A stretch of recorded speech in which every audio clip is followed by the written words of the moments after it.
parts and add-ons, like EOTech, quick target acquisition with no peripheral loss. Browse the full range of Nikon scopes and binoculars. Airoutfitting.com can illuminate your world with Streamlight gun-mounted lights from keychain to large handhelds up to 1,100 lumens. Find some stability with Battenfield Tactical Bipods. Airoutfitting.com has CMMG gun parts, barrels, assemblies, handguards, part kits, and more. Plus mag-full clips and magazines. I know I've got you excited, so take a breath. Head to Airoutfitting.com. The site's super easy to navigate and features a ton of technical info, including links to manuals. We also welcome vendor and manufacturer inquiries. Remember, if you don't see it, we can get it at You're listening to Republic Broadcasting Network, because you can handle the truth.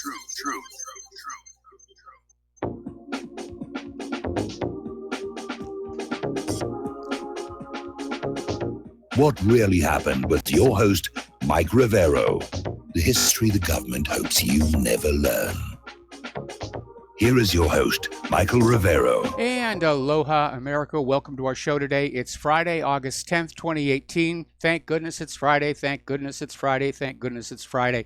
This has been kind of a rough week. Just all kinds of stuff going on. And boy, you know, I'm glad it's the weekend, although Claire and I, unfortunately, have got things we have to do over the weekend. But whoa, just got to step back and take a breath here a little bit, I think. Anyway, let's get right on into it. And by the way, Claire will be joining us in hour number 3 of our show today. The phone lines are open, 800-313-9443. Mike is in our control room, ready to answer the phone, put you on the air with your comments and questions. So let's get right on into it. Now, yesterday we had some callers who were calling on in about how Senator Rand Paul hand-delivered a note from Donald Trump to Vladimir Putin, which basically said would like to work on maybe, you know, toning down the rhetoric and the hostility and, you know, closening ties, getting closer ties with Russia. And then right after that, Trump's State Department notified Russia that they were going to impose sanctions because of the Skripal poisoning. And talk about a mixed message. And it may have been that the State Department deliberately did this in order to derail any possibility of Trump and Putin trying to come together and pull back from the brink of war. And of course, Russia is very upset because there's been no evidence they had anything to do with Skripal. It's just a case of, we accuse you, here are the sanctions. And it's also sending a very bad message to Russia, where they don't know who's really in charge over here, because they're getting one message from the White House and another from the Department of Justice. And right now, I'm sure that Putin is asking, is Trump really in control of what's going on? Or has he become just a figurehead? Because if he was the president, he'd be over there at the State Department saying, you know, why did you do this? And, you know, don't do it again. So the deep state is still trying to push us toward a confrontation with Russia, and that is not a very, very good thing. And a lot of this are coming from the neocons, like Senators John McCain, Lindsey Graham, Bob Menendez, that are all out there demanding crushing sanctions on Russia. We will crush them. Sort of reminds me of Khrushchev pounding his shoe at the table, on the table at the UN, saying, we will bury you, we will bury you. This kind of rhetoric really does not help the situation. And you would think these people would have learned a lesson from that ill-conceived oil price war from a few years back that actually caused a lot more damage to the West than it did to Russia. These sanctions are causing a lot of harm to the West. Russia is becoming more self-sufficient, which is not what the globalists want. But the Graham-McCain-Cardin, this push for an escalation of economic war versus Russia, it's so crazy. Even the U.S. Treasury is saying this is a bad idea, and we shouldn't be doing this. And again, this is all sending a message to, well, every country on earth. Who's really calling the shots in the United States of America? Is it the Treasury? Is it the Department of Justice? Is it the FBI? Is it Donald Trump? Is it Congress? Is it CIA? The United States government right now is looking like a rudderless ship. Nobody knows where it's going next year. Now, there's an article that came out of therealnews.com saying it is entirely possible that these escalating sanctions on Russia and Iran, along with raising tensions, they could backfire. And they're saying basically the same thing that I have been saying. The world no longer sees the United States as an essential nation, as indispensable. And they're already making moves to basically re-engineer the global economy around this big empty hole where the U.S. used to be, and the U.S. dollar used to be. That's where this is all heading. The U.S. is isolating itself economically and politically from the rest of the world with this out-of-control sanctions and tariffs nonsense. The U.S. is trying to weaponize the global economy against the rest of the world, and they're failing rather badly at it. Now, China helped Russia thwart a U.S. bid to freeze a bank's assets over a North Korean sanctions dodge. And basically it says China and Russia are moving closer together. They're cooperating. And basically, again, Putin is showing himself a statesman. He's trying to ease the tensions on the Korean Peninsula.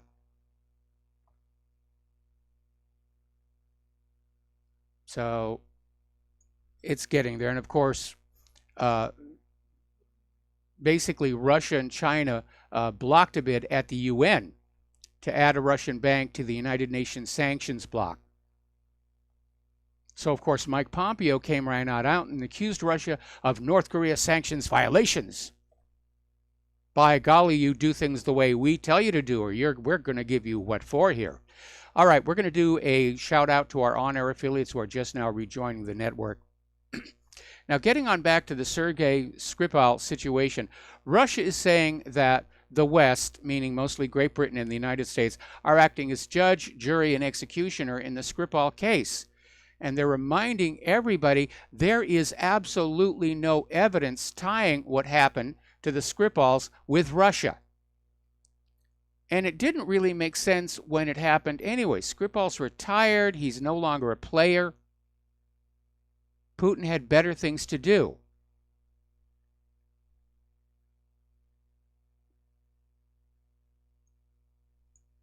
So we have a government right now, we have a political system right now that is acting on the basis of unverified, unprovable accusations, whether it's the Steele dossier or the Skripal poisoning or Iran's nuclear weapons or whatever, or Assad's sarin gas. We accuse you, and the accusation is enough. You know, guilt by acclaim. Guilt by proclamation. Now, over in Syria, the U.S. Army is basically reactivating one of their military bases in the village of Al-Sayada in western Manbij. And basically, this is supposed to be in response to an attempted assassination and a bomb attack. But again, the U.S. isn't supposed to be there in the first place. They just don't want to have to admit that they've lost, which they have here. And this article coming out of Russia Insider basically says that one of the main reasons the U.S. is still in Syria is they're still trying to find some way that they can use events in Syria to justify more hostilities against Iran. You know, those gosh darned Iranians, look what they're doing in Syria. Well, Syria asked them to come on in. Same thing with Russia, and now apparently China. The only uninvited party in that country is the United States of America here. More wars right now will be a disaster. Let's just put that on the table right now. we've had going on 18 years of war all over the globe. If Bernie Sanders is to be believed, we're militarily engaged in 76 countries around the world. Our stockpiles are drawn down. Our existing weapons are worn out. The stuff that is coming on out from the military-industrial complex is overpriced, basically junk. Remember we were talking about the Littoral class and Independence class, the Freedom and Independence class littoral combat ships and all the problems that they were having with their systems. Those programs are now going to be scrapped. These ships will never see combat. They're just going to be scrapped. And the Pentagon is going to start all over again with another weapons development program. Ooh, goody, money, money, money, money, money, money, money, money, money, money, money, money. So, anyway. Now, over on Yemen, as you know, the Saudi coalition forces bombed a school bus and killed a bunch of children. Needless to say, the optics on that are not very good.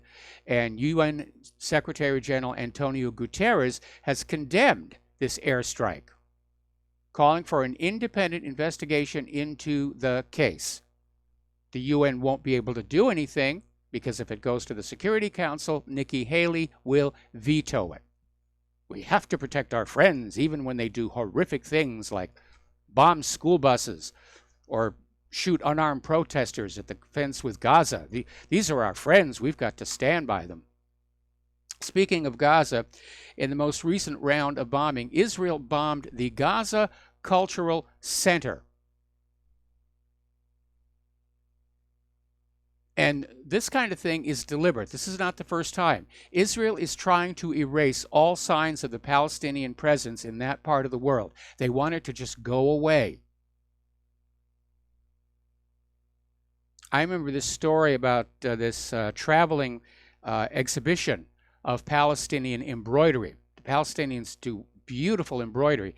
And somebody had organized a world tour to various museums of these examples of the clothing that was made and embroidered in Palestine.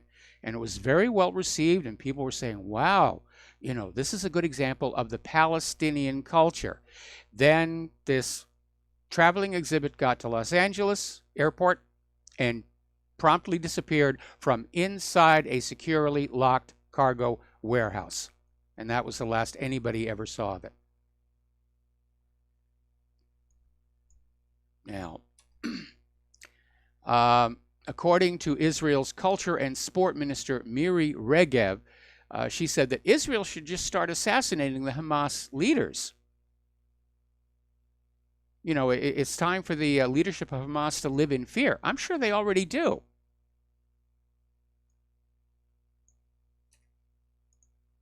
Looking on the cable box last night, I was seeing just a flood of war movies, stuff about Hitler, the Holocaust. Every time the cable channels start flooding that stuff out there to rebuild Israel's victim status, it means something really nasty is about to happen.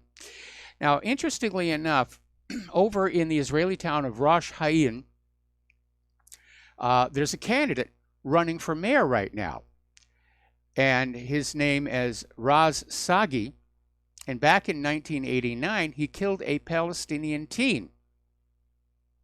And the court found that the boy had posed no danger to the soldiers. And Sagi basically just shot the kid in the back. And he got 3 months community service within the military. He was not demoted. And now he's running for mayor. You know, look at what's happening down in South Africa right now, where it's just becoming normalized for the black population to go after and just kill whites with impunity. When you see that kind of injustice spreading across the globe, you know the world is in serious, serious trouble. Now, getting back to Israel, over in Nablus, Palestinians living there are at risk of forcible transfer, according to a United Nations agency update, because Israel has declared where they're living a firing zone. This is a very common tactic Israel will use. They'll go into an area where Palestinians are living, and they'll declare it some kind of a military zone, and under Israeli law, the Palestinians get shipped on out. Now, interestingly enough, under international law regarding the treatment of occupied territories, when Israel stops using that land for military purposes, it's supposed to be given back to the people who were living on it. Israel doesn't do that. They'll put a settlement on there.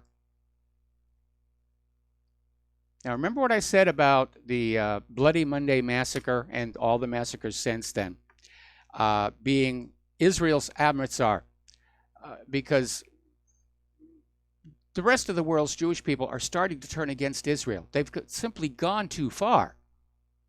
Nobody wants to be seen to be associated with a government that behaves that badly. And that's what we're talking about here, the government and its behavior.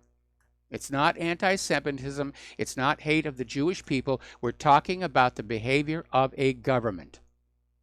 That's fully protected by the First Amendment. So over in Britain, one of the largest donors to Israeli charities, Dame Vivian Duffield, has described the new Jewish nation-state legislation to South African apartheid. This actually appeared in an interview with Haaretz, which remains relatively balanced. And over the decades, Dame Vivian's foundations have donated several £100 million to Israeli charities and infrastructure projects, as well as Jewish and non-Jewish British institutions. But she went on to say, every step Mr. Netanyahu takes is a catastrophe, and it is very difficult to defend Israel right now to represent it to England. So the tide is definitely turning. What Israel has been doing is indefensible. It is indefensible. It's war crimes is really what it is here. Well, yesterday we were talking about relations with North Korea and how Kim Jong-un he'd sent home the remains of the soldiers who died at the start of the Korean War. He's dismantling this missile launch site, dismantled a rocket engine test site, and was now saying it's, time for the U.S. to do something to show their good faith. Well, what does the United States do? They throw more sanctions on North Korea. This is like throwing gasoline on a brush fire. And knowing the Asian mindset, this is going to simply infuriate them. And it's sending the message. The United States is not operating on good faith. Pompeo and Bolton are still taking that attitude of North Korea has to do everything that we say first. Then maybe we'll do something nice. But this is amping up the situation, and neither Bolton nor Pompeo appear to have a grasp of how the Asian mindset is going to interpret all of this. And so it should come as no surprise that North Korea is now threatening to end stability on the Korean Peninsula. And maybe that's the reaction Mike Pompeo and John Bolton wanted. Maybe they're aware of the Koreas' plan to reunify, and this is their way to make sure it doesn't happen. Because they don't want the Koreas to reunify. They don't want peace. All of these people, their stock portfolios are loaded up, probably, with stocks in the defense contractors. They're just making themselves rich. Doesn't matter how many people bleed to death for it, as long as they get their checks. Now, as you know, Russia has, and for that matter China, has been developing some really new, amazing weapons. They're thinking outside the box, whereas our military-industrial complex, for the most part, spend vast sums of money basically updating the weapons that fought in World War II. And one of the weapons that a lot of people are looking at is Russia's so-called doomsday torpedo. And it's called the Poseidon Unmanned Underwater Vehicle. And more information is coming out about it. Now, when it first came on out, they were screaming 100 megaton warhead, and I cast serious doubt on that, because Russia has only ever built one 100 megaton nuclear bomb. And when they actually set it off, they dialed it back to 50 megatons. It was a technology demonstrator. It was never going to be a viable weapon. Well, now it turns out that this Poseidon carries a 2 megaton nuclear warhead, which is still pretty sizable, can take out an entire carrier battle group or really wreck a harbor. And, oh, we got to take a break for commercials. We'll be right back.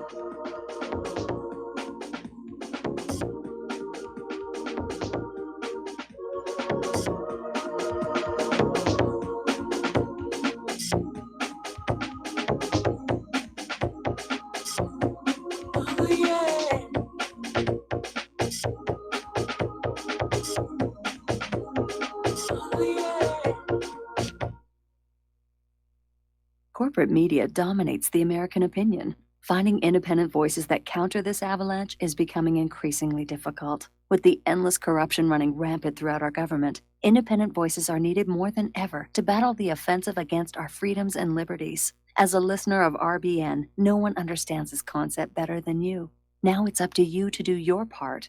The time has come for you to take action and begin broadcasting the truth to hundreds or thousands of people every month. Sound impossible? Quite the contrary. With pointed slogans from LibertyStickers.com, you can reach countless sleeping Americans unaware that they live in a real-life wonderland. LibertyStickers.com has a huge inventory of political bumper stickers and messages that reflect the truth about our government, our politicians, and the future of America. With so many in stock, there's one perfect for you. Visit us today at LibertyStickers.com. Again, that's LibertyStickers.com.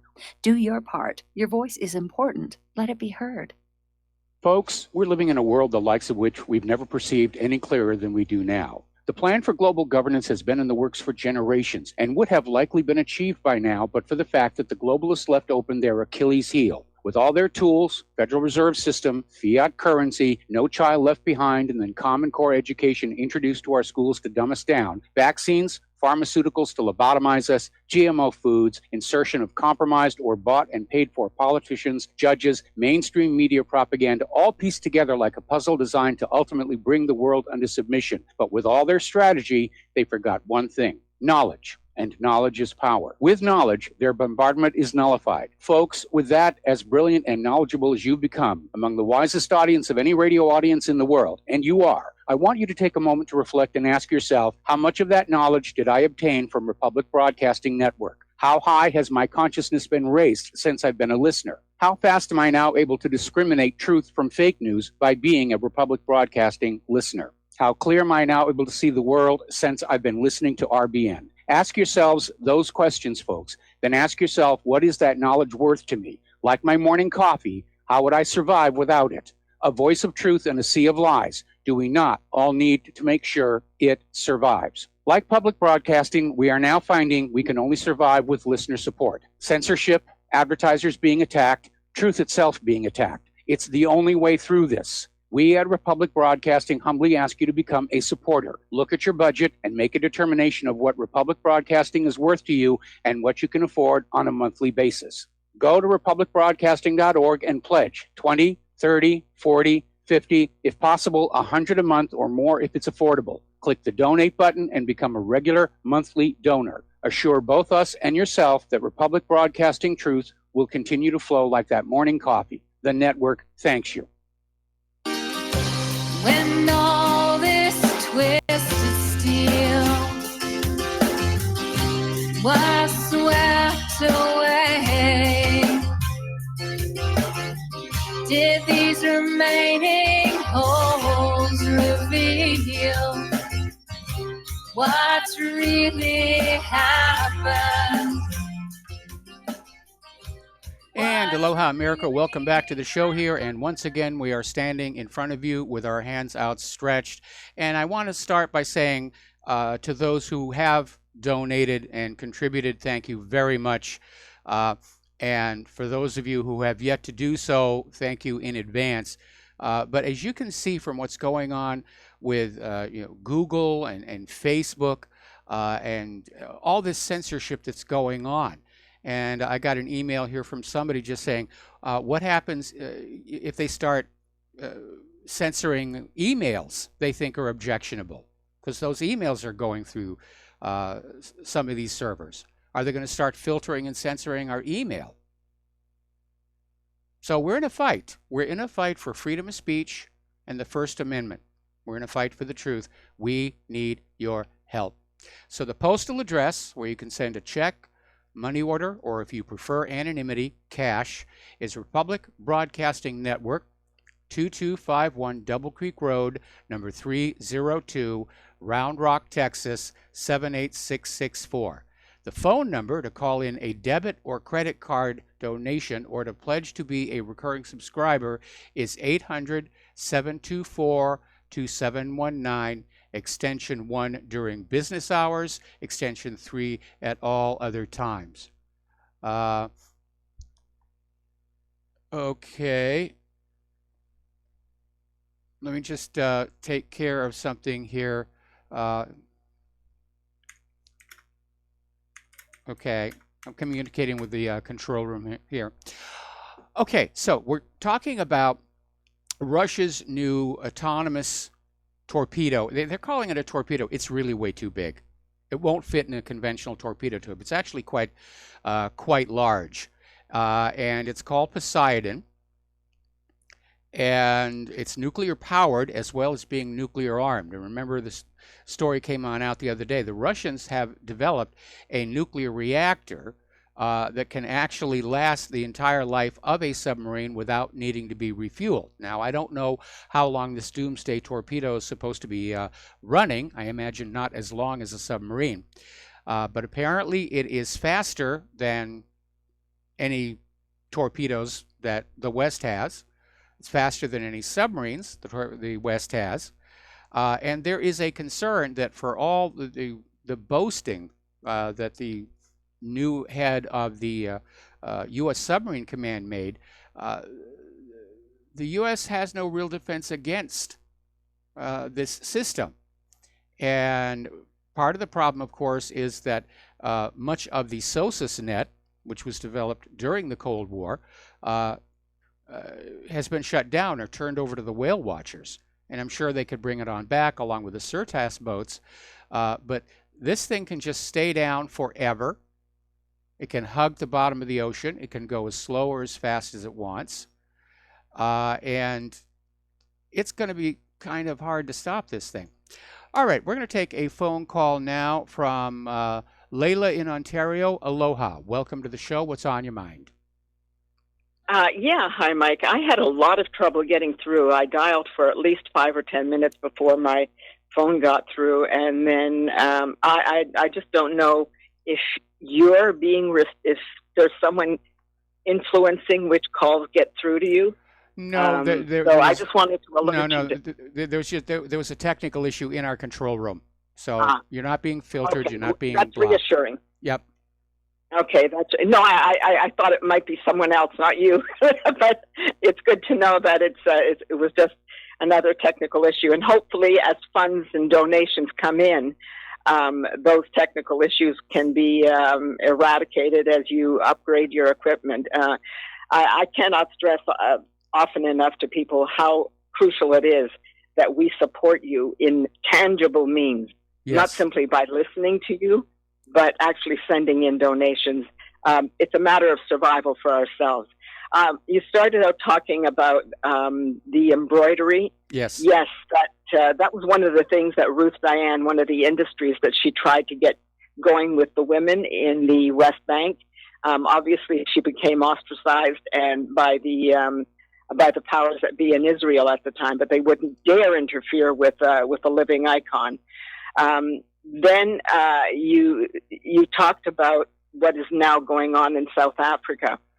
One of the things that terrifies me is that if ever the Palestinians were liberated, if somehow some miracle occurred and Palestine is created, my fear is that after 70 years of bitterness and anger and abuse, I don't know how they will react. Not all of them, but there are going to be those. The anger that we see now at Gaza may just be may be repressed for a while. I don't know. The thing that bothers me is, that saying, the sins of the father are visited on the sons. Yeah, the problem is the sons then. I don't agree with that one, by the way. Anyway, listen, we have to take a break for commercial. Stay on the line. I'm going to come right back to you after these words from our sponsors.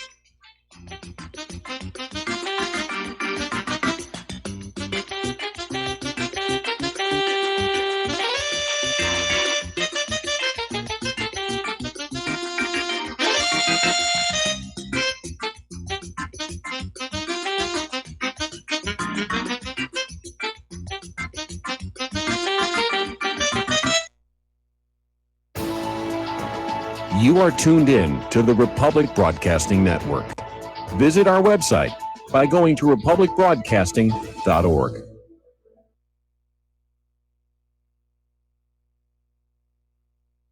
Homeowners, are you in foreclosure, expecting to be served with a foreclosure lawsuit, or suspect your lender has coerced you into an illegal mortgage transaction? A huge number of mortgages made in the last 10 years have legal issues and are possibly defective. State laws and the U.S. Supreme Court have upheld that defective mortgage documents are grounds for foreclosure defense and for counterclaims in favor of the homeowner. If your mortgage has been sold or assigned since closing the loan, it may be defective and you may be paying the wrong party, and the lender may not have standing or the right to foreclose or collect payments under the law. If you would like to know if your mortgage is legal or not, or know if you are paying the right party, we can help. Our initial consultations are free of charge. We are not attorneys. We are legal researchers and work closely with experienced lawyers who know how to help you find the evidence to help you keep your home. Call toll free 1-855-2-KEEP-IT. That's 1-855-2-KEEP-IT today. Tired of being lied to by mass media? It's growing more and more apparent today that news is received less and less through standard media outlets. Even with a growing audience every day, RBN is beginning to direct more efforts into social media. Social media and the use of the internet is fast becoming the primary source of people for news, regardless of demographic. RBN has set out to provide some of the best news on the internet through republicbroadcasting.org, and also has begun to use the tools to our advantage by way of social media. Republic Broadcasting is now operating a Facebook page to function as yet another avenue to have our collective voice reach new audiences across not only America, but across the globe as well. The Facebook page features not only news, but also an RBN player to listen to our broadcasts. Get involved by visiting facebook.com/Republic Broadcasting and liking our page and share it with your friends and family, because you can handle the truth. Without the right accessories, any guy can be off the mark. Whether you've invested thousands in your arsenal or you own a single trusted firearm, a visit to AROutfitting.com is in order. It's one of the finest online selections of tactical optics and AR parts and add-ons, like EOTech, quick target acquisition with no peripheral loss. Browse the full range of Nikon scopes and binoculars. AROutfitting.com can illuminate your world with Streamlight gun-mounted lights from keychain to large handhelds up to 1,100 lumens. Find some stability with Battenfield tactical bipods. AROutfitting.com has CMMG gun parts, barrels, assemblies, handguards, part kits, and more. Plus mag-full clips and magazines. I know I've got you excited, so take a breath. Head to AROutfitting.com. The site's super easy to navigate and features a ton of technical info, including links to manuals. We also welcome vendor and manufacturer inquiries. Remember, if you don't see it, we can get it at AROutfitting.com. We the people, in order to form a more perfect union, establish justice, ensure domestic tranquility, provide for the common defense, promote the general welfare, and secure the blessings of liberty. And aloha, America. Welcome back to the show here. And we're talking with Layla in Ontario. We're talking about the Palestinian culture and arts, and especially the embroidery, which, back before the founding of Israel, it's one of the things Palestine was famous for around the world, was the embroidery that they did. Yeah, I when I did visit Israel, Palestine, one of the earlier times when I attended the program for foreign students at the Hebrew University, and I went to Bethlehem. My aunt made me a beautiful dress that she embroidered for me, and I wish to God I hadn't lost it. It was magnificent. And that's one of the things that was passed on into Europe. I don't think people realize that a lot of the early Europeans, a lot of them were migrants from the Middle East. And I won't go into that detail right now. That's a call for another time. Right now, I'm just so concerned. When I talk about the sins of the father, I mean, with the circumstances that are created by one generation are in place when the next generation is born. Many of the Israelis today who are avid Zionists don't really think about what they were born into and how it occurred, and they adopt all the sense of justification for what they are doing. Mm-hmm. And in that sense, the sin is passed on. And so too is the imprisonment of the victims, because they're born into today's Palestinians are actually some of the most intelligent people I have known are from the Middle East. And I don't mean to brag. I mean, they are. I don't mean about myself, but I mean, so many of the people that I have met have astounded me. And once they come to the U.S. or Europe, they often excel within the universities. But the thing that frightens me is that because of that capacity, they need to be wiped out. And Israel knows this. And I don't think people realize that they're not just watching theater. This isn't just a play on the world stage, that the curtains will come down and they're all going to be safe. What they are watching now happening to the Palestinians is what they are bequeathing to their children if it doesn't happen to them in their lifetime. Something must be done. The problem is that anyone who goes into government is going to have the blessing and the power of these evil globalists. And when I talk about evil globalists, Zionists may be a good name for them, with Jerusalem as headquarters. And I've always recognized, or long recognized, that Jerusalem was intended to be the headquarters for this Zionist movement. I just didn't realize the scope they had undertaken and how effectively they had all of the pieces in place so that when they decided to make the move, it would happen. For example, here in Canada, Justin Trudeau, his brother was well known, and so was Justin, very sympathetic with the Palestinians. But what has happened, Justin has become a bit of a joke, and he's probably, like all the others who may want to speak up against what's being done to the Palestinians, they're being silenced, threatened. Who knows what's being done to them? The powers that have fallen into the hands of this cadre of people that we call Zionists, the only ones who can stop them actually are the people in Israel, the Jews in Israel primarily, and also the Jews outside. And I've always said this to any of my friends when I was active within the cause. I said, give it up. Nothing is going to happen until Jews themselves realize that they are the primary victims and that they have been used in order to commit sins that if they actually thought about it would bring them horror and shame. So I am appealing again, not only to the people in various countries. When you see Muslims that you think are acting like freaks, that's not their normal way. For example, I remember seeing on the Alex Jones show, he was showing how disgusting the Muslims are. There was a man washing his butt in the public square from a tap. I looked at the video and the guy was using his right hand. In Islam, it is forbidden. Yeah, I know. To wipe your butt with your right hand. It has to be only with the left. That guy was there as a plant. That video was put out as a plant. And unfortunately, Alex took the bait, not knowing enough about Islam. And this is the problem.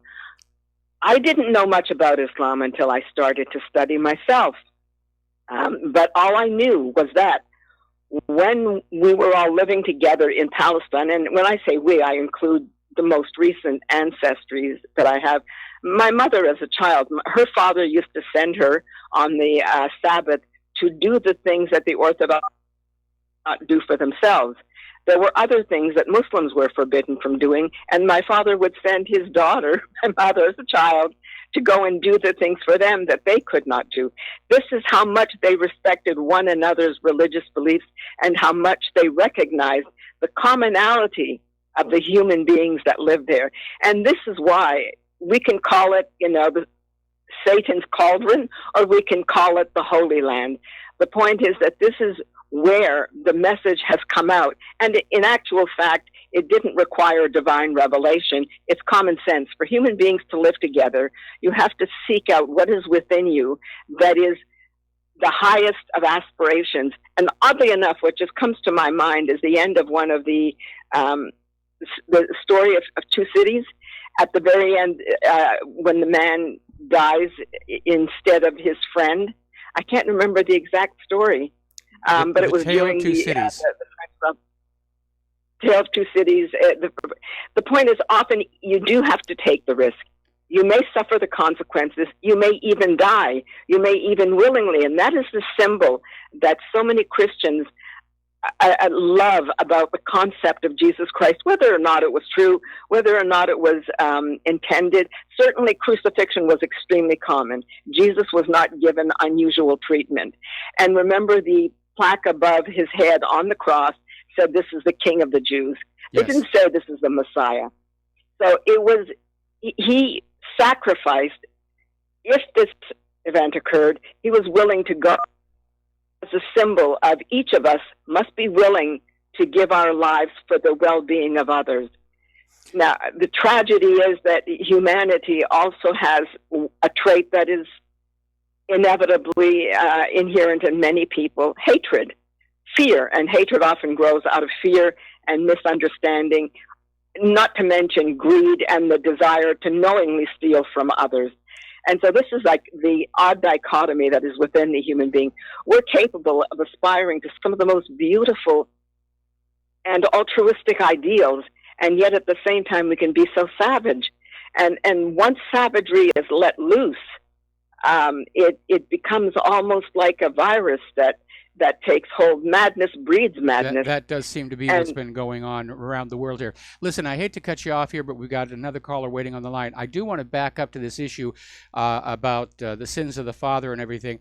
I think that the people of Israel ought to be taking a look at what happened down in in South Africa is a good example, which used to be an apartheid state, white minority, black majority. And now look at what's going on today. They're stealing the farms. They're killing off the white people because that rage that is felt by that population built up generation after generation after generation of abuse and maltreatment. We're seeing, again, the same thing over in Zimbabwe.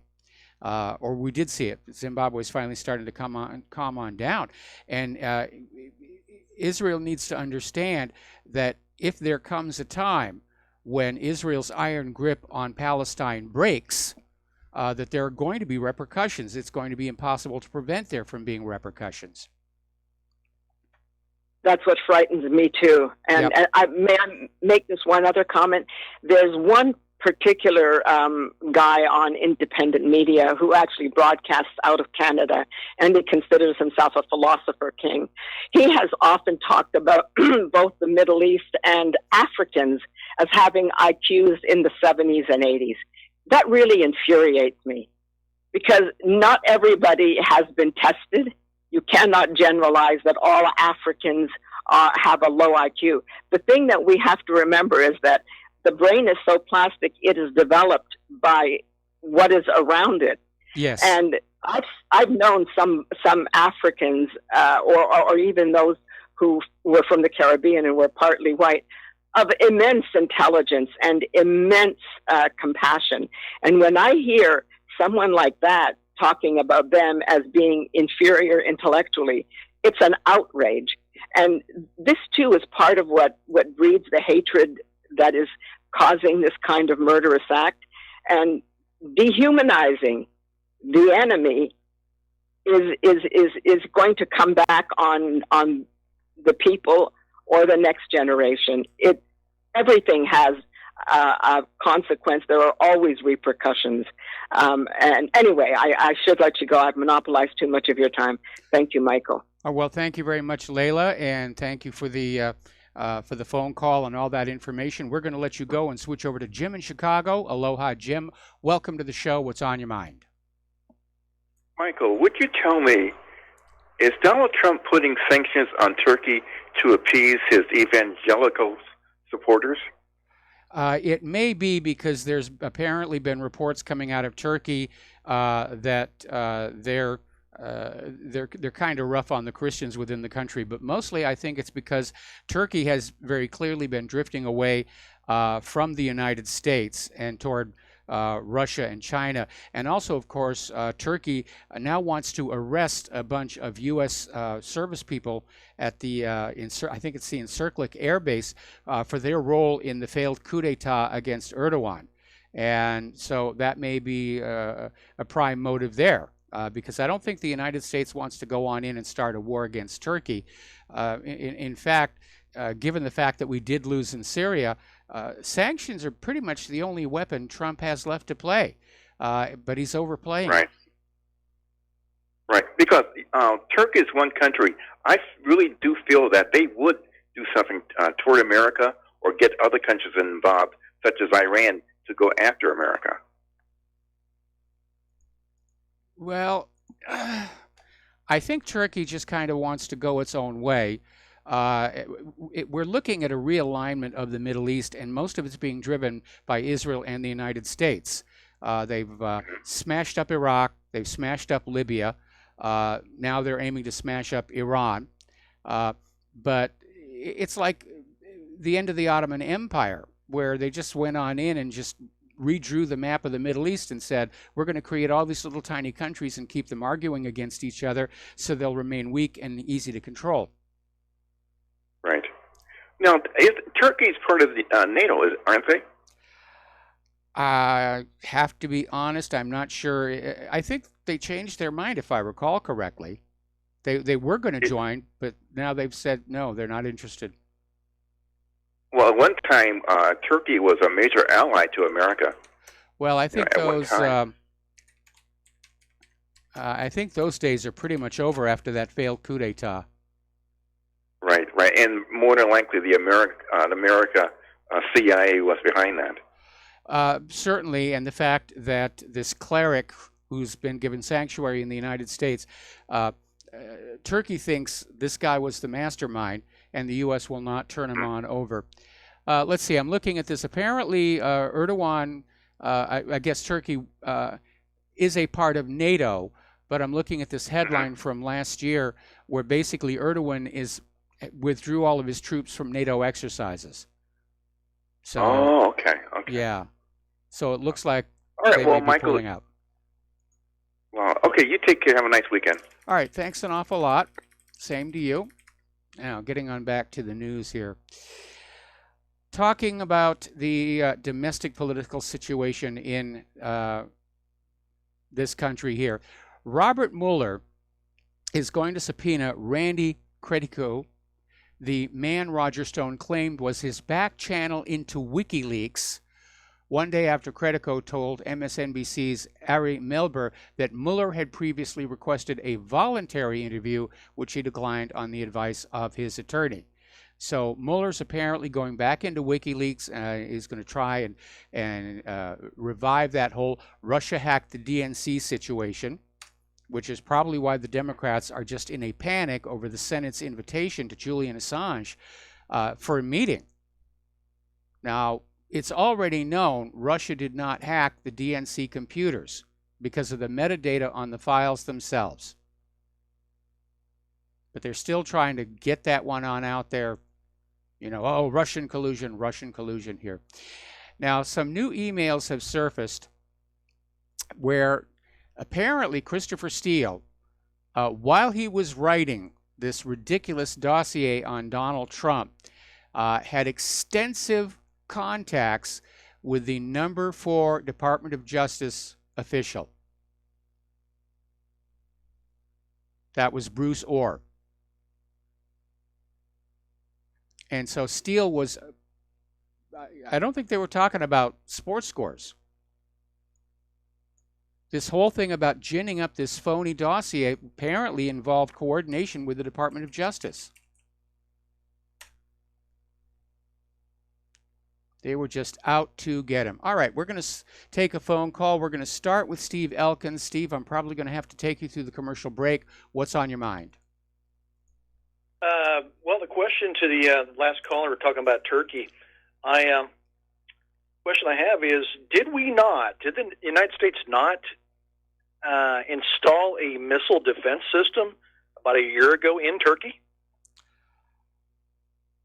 I think they may have. I mean, they were talking about it. I thought it was in the works. I thought it was a done deal. Well, the U.S. does have an Air Force base there. What's that? The U.S. does have an Air Force base there. That's where the Turkish officials want to go in and arrest some of the officers there. They're accused of taking part in that failed coup d'etat.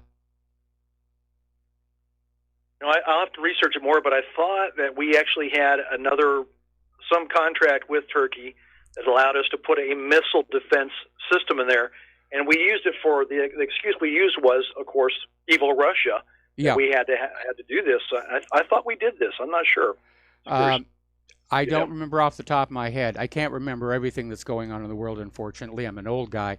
But, it's worth remembering that it was putting missiles in Turkey that led to the Cuban Missile Crisis. So we're correct. History may not repeat, but it definitely is rhyming a lot.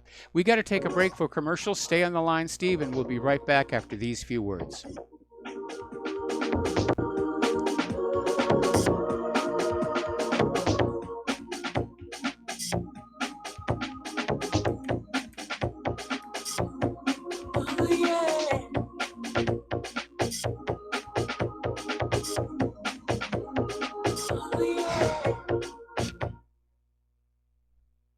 I'm getting older and noticing that my body just doesn't work as well as it used to. So I like to keep fit as possible by hitting the gym a few times a week. Recently, I started having a nagging bicep pain, and it got so bad I couldn't even lift the weights. When I was complaining about it to a friend, he told me about Angioprim. He said chelation helps remove toxins, heavy metals, and cholesterol in veins and arteries that may cause blockages. After just 1 week of taking Angioprim, the pain was gone, and now I'm back in the gym full strength. Scientific research proves the active ingredient in Angioprim has superior oral chelation action that helps promote cardiovascular health. So to learn more, go to angioprim.com. That's ANGIOPRIM.com, or talk to a trained consultant. Call Angioprim toll free at 877-882-7221. You'll feel better with more energy. Call 877-882-7221 or go to the website angioprim.com. Corporate media dominates the American opinion. Finding independent voices that counter this avalanche is becoming increasingly difficult. With the endless corruption running rampant throughout our government, independent voices are needed more than ever to battle the offensive against our freedoms and liberties. As a listener of RBN, no one understands this concept better than you. Now it's up to you to do your part. The time has come for you to take action and begin broadcasting the truth to hundreds or thousands of people every month. Sound impossible? Quite the contrary. With pointed slogans from LibertyStickers.com, you can reach countless sleeping Americans unaware that they live in a real-life wonderland. LibertyStickers.com has a huge inventory of political bumper stickers and messages that reflect the truth about our government, our politicians, and the future of America. With so many in stock, there's one perfect for you. Visit us today at LibertyStickers.com. Again, that's LibertyStickers.com. Do your part. Your voice is important. Let it be heard. Many people write us about their experience with Extendivite. Allow me to read you some from Amazon.com. This product is superb. I have been taking it for about a year now, and I can feel my cardiovascular system run like a Swiss watch. I definitely recommend this product for anyone that has high cholesterol, high blood pressure, and heart palpitations. A+. It's potent, but it works. I have been waking up for the past 3 years with numb hands, and a week into using Extendivite, my numb hands seem to have cleared up. My circulation was off, and now it's back on track. So I'm happy. I feel so energized, and I have my husband on it now. My mother-in-law has cholesterol problems, so I bought her a bottle as well. Thank you so much. Love the product. Tell us your story. Get Extendivite today. Call 1-877-928-8822 or visit heartdrop.com. Extend your life with Extendovite.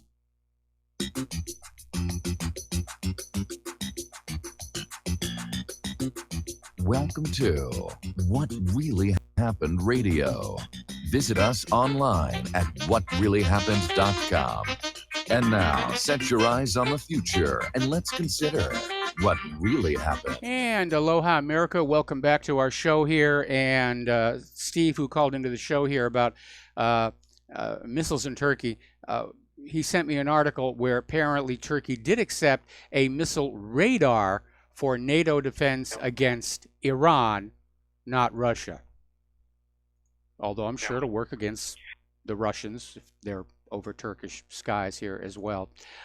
Alrighty, now then, get back to our domestic politics here. As we come up on the midterms and everybody's on the campaign trail, Ivanka Trump is going to be out there hitting the campaign trail to suburban districts where Trump's hardline policies are turning off supporters. They're using Ivanka Trump to basically appeal to the women's vote. Well, it's a smart thing to do because Ivanka Trump is exactly what the liberal feminists hate. She's not only beautiful, she's successful. And they don't like that. Now, okay, there's new evidence out here providing additional support that the British interfered with the 2016 U.S. election. And apparently, well, it all goes back to Christopher Steele. Steele was paid $168,000 by Glenn Simpson's company Fusion GPS for the memos containing information that were selectively briefed to journalists approved by Simpson and used by the FBI. The Steele dossier, of course, is junk, total fiction. So, yeah, there you have meddling in our elections by Great Britain. Mueller's not interested in that. He wants to get Russia. We're going to get Russia. And, of course, look at how much Israel meddles in our internal politics. And nobody talks about it. It's this big, deep, dark secret. You don't want to talk about Israel buying our politicians. That would be anti-Semitic. Anyway, we were mentioning before that Julian Assange has been invited to meet with a U.S. Senate committee regarding the DNC server and how and why WikiLeaks came to be in possession of those files.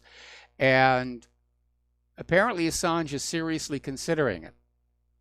The only question is going to be, how will they meet where Assange will, be personally safe from arrest or even worse? And of course, the Democrats are totally in an uproar because if Seth Rich testifies before the Senate committee, if Julian Assange testifies before the Senate committee that it was Seth Rich who walked the files out of the DNC on a flash drive, that whole Russian hacking narrative just collapses. And so they're in a panic about that right now. Interestingly enough, an apartment building across from the Ecuadorian embassy, the tenants received a letter from the BBC asking to basically install cameras on the outside of their apartments. Basically keep an eye on Assange. We're going to take a break for station identification. We'll be right back.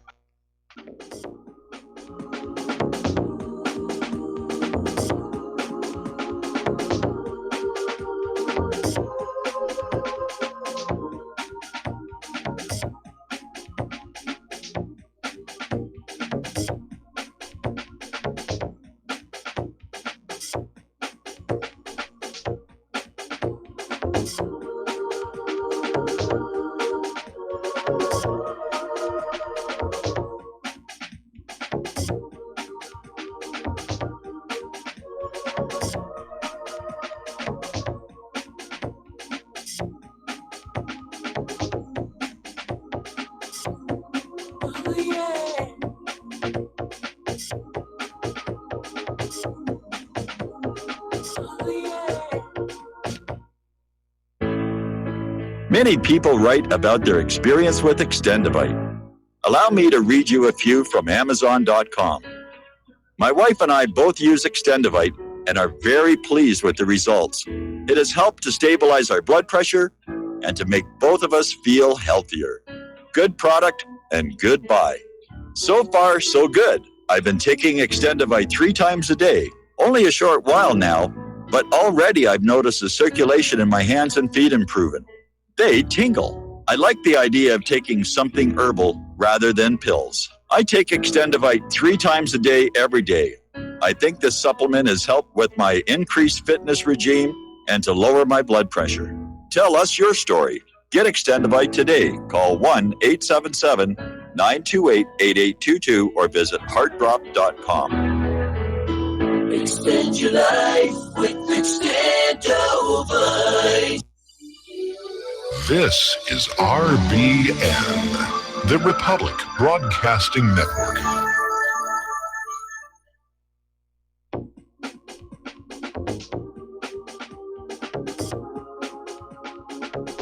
What really happened with your host, Mike Rivero, because World War III is a really bad idea.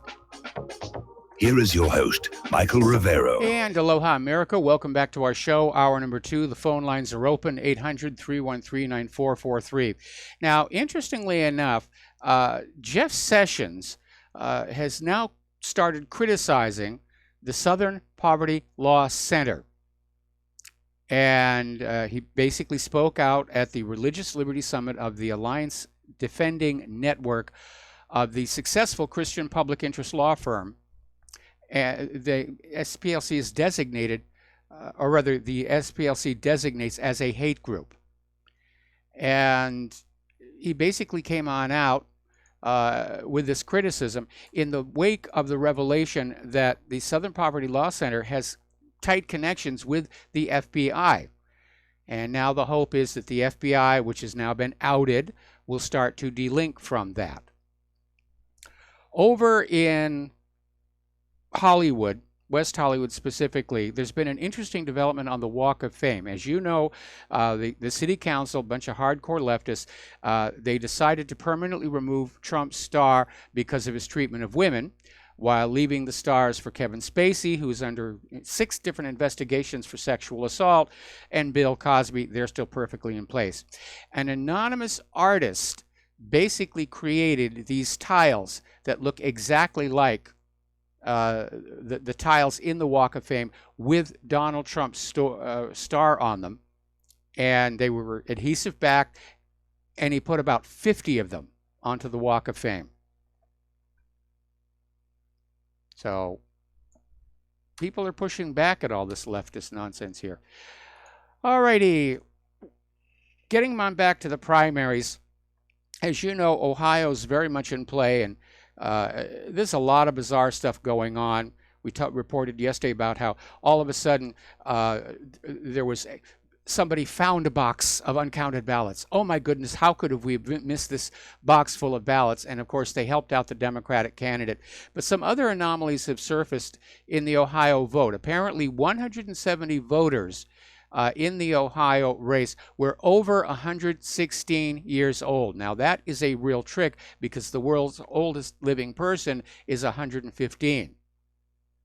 Some of the voters were listed as old in their registration records as 218 years old, meaning their registrations are being kept active by using them for vote fraud year after year after year after year after year, which tells you how long this has been going on here. Okay, as you know, the left is dealing with a PR problem, which are all these liberals who, encouraged by people like Maxine Waters, are assaulting Trump supporters and conservatives in general just out in public. They're sitting in a restaurant, they're having a meal, and they come on in and they just give them a hard time. And it's looking really bad. And voters are looking at this and they're turning off from the Democrats. So ABC had a video to try and balance it out, showing Trump supporters harassing a leftist at a restaurant. And basically, it turns out, if you read on down into the article, ABC admits they hired actors. And their excuse is they wanted to illustrate that this problem is out there. Well, everybody's got a cell phone with a video camera in it. If that problem was really out there, I'm sure the lefties would be flooding social media with such videos.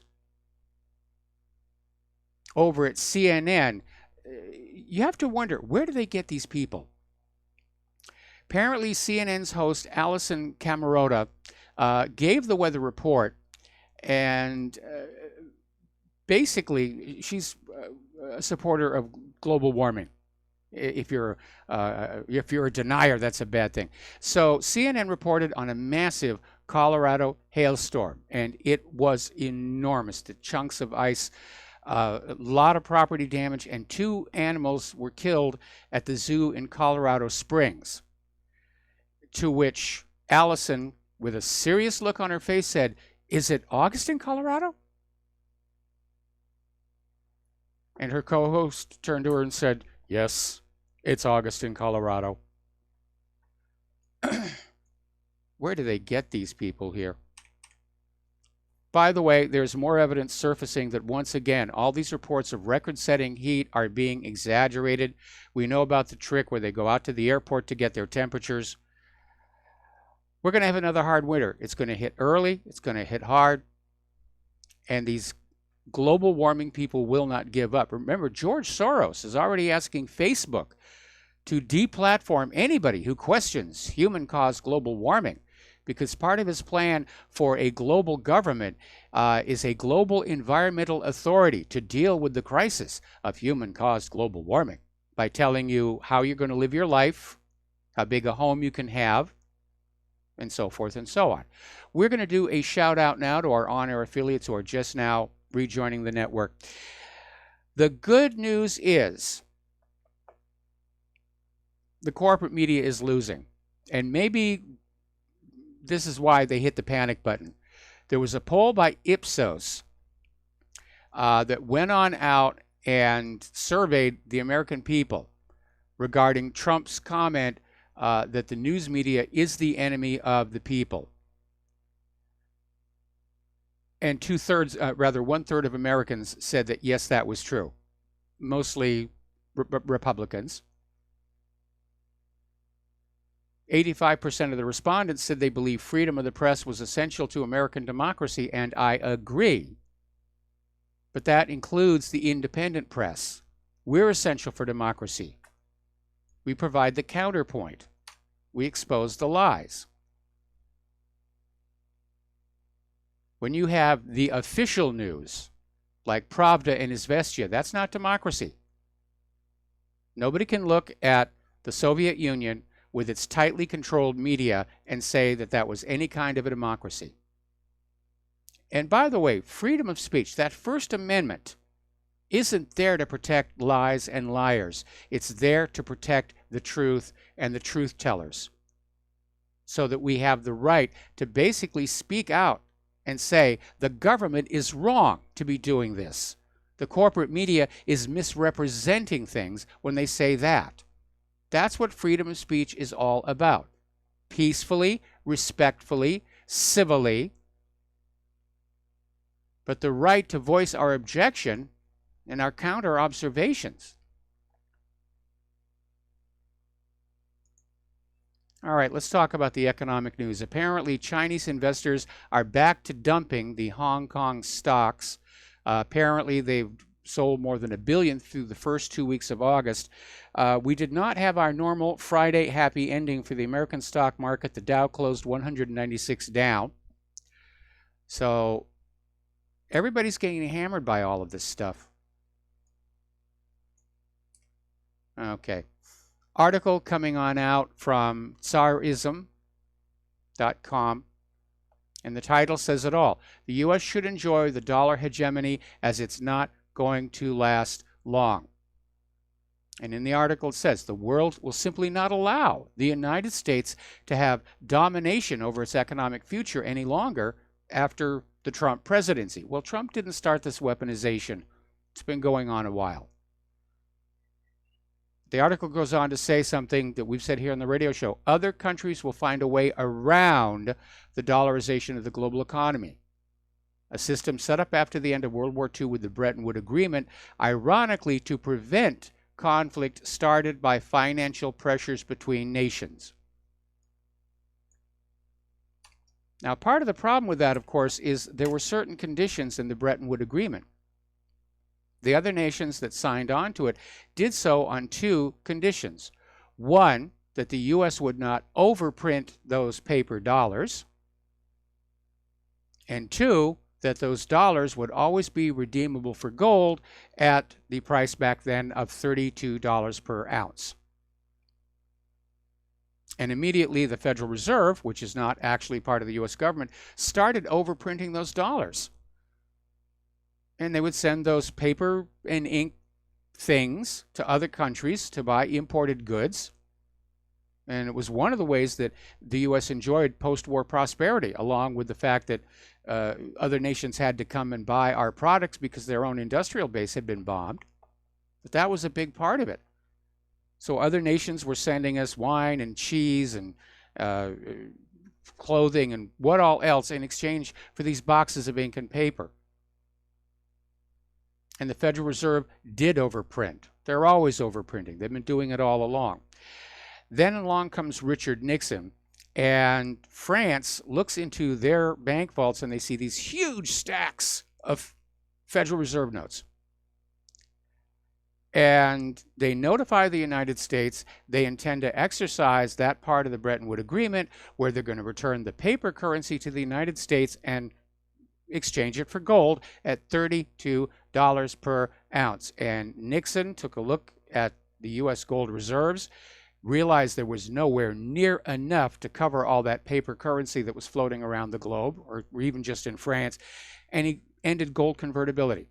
So basically, the two promises the U.S. made to the rest of the world regarding Bretton Woods were both broken.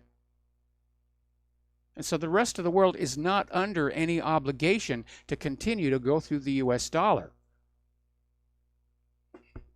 The U.S. uses the threat of its military might to keep countries subordinate to dollar hegemony. That was the real reason for the war on Iraq.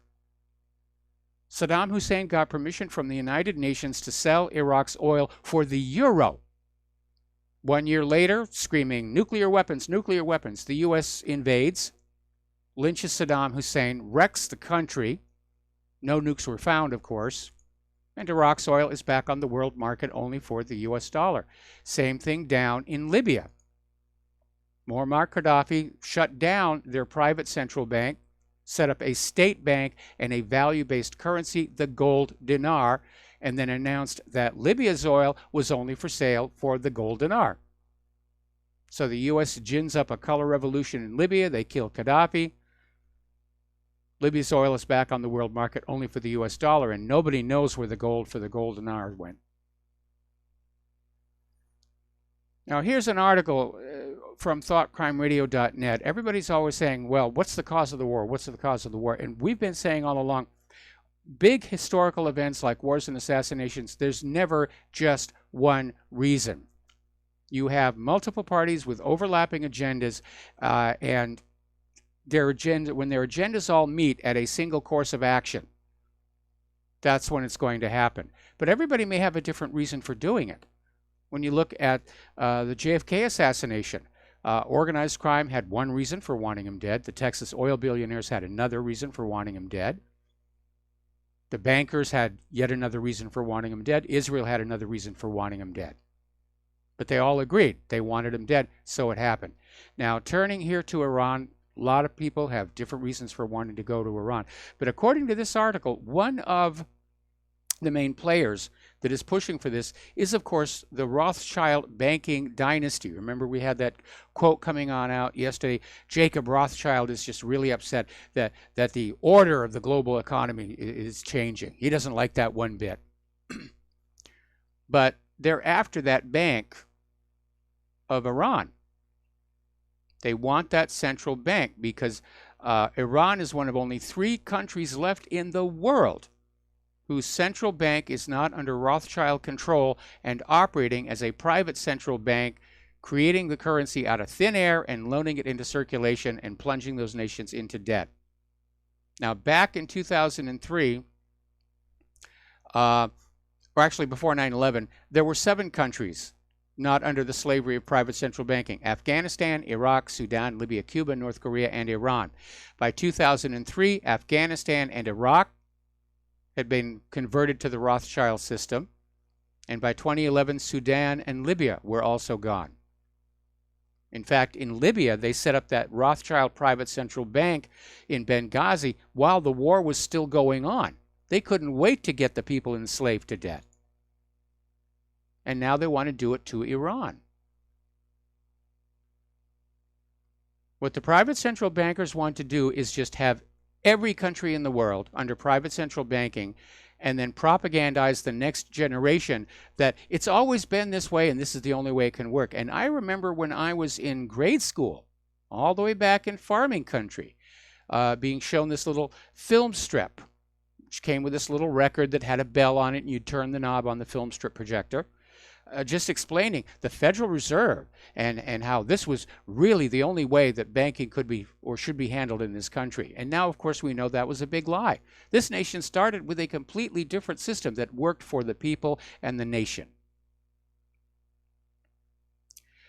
Now, over at Ned Davis Research, they're warning that stocks could plummet 20 to 30% next year, in the biggest drop since the 2008 financial crisis. We're seeing all these warnings being sounded all over the place. And the government and Wall Street, they're just holding this all together with spit and baling wire and duct tape. Lots of duct tape out there. But they're not going to be able to keep it together forever. It's just a question of when. What breaks first that starts the whole thing coming down? And a lot of people are saying it's probably going to be the bond market this time. Over at Tesla, I'm actually starting to feel sorry for Elon Musk. I used to feel slightly envious of his SpaceX, but remember we went through this thing where Tesla announced that he was going to take Tesla private, that he had the financing to do a stock buyout from the investors. Then we had the story yesterday where a former chairman of the Securities Exchange Commission said that if Elon Musk had lied, if he didn't have the financing when he made that announcement, he could face civil and criminal penalties. Today we're hearing that there is, in fact, a Securities Exchange Commission inquiry underway. I wish they'd gone that fast with Bernie Madoff, but that's just me being me. So Elon may be in trouble. Somebody's come out with an interesting theory, and this is in the Daily Mail.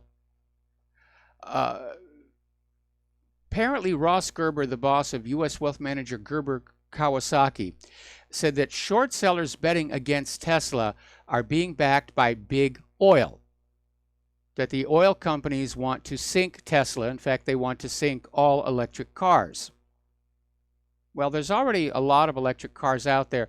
I'm really not sure about this because most of these electric cars are being powered by being plugged into the power grid, which for the most part also runs on oil and gas. So this analysis seems to be a little bit slippery. But it could be. I mean, if you go back and you look at what happened with Tucker and the Tucker torpedo and how the big 3 automakers just ganged up on him. They didn't want the competition. Big business can be very, very brutal. But right now, until a new source of electricity is found to recharge all those electric cars, most of them are still burning oil and gas, just not immediately in their presence. It's down the road at the power station. Bulgaria has now turned down the South Stream pipeline and is now hurriedly laying pipe to connect to the Turkish Stream. So there's a lot of geopolitics going on with those oil pipelines. And it's interesting that Bulgaria is now sort of moving closer to Turkey as well. We're starting to see some major, but subtle, but major shifts in the alignment of the world's economy. As you know, things down in South Africa have not been going very well for the white farmers. And it's turning into chaos down there, and already their economy's in trouble. And South Africa, under their new leadership, is now seen as a liability for BRICS. And who knows, they may be kicked out. We got to take a break for commercials. We'll be right back.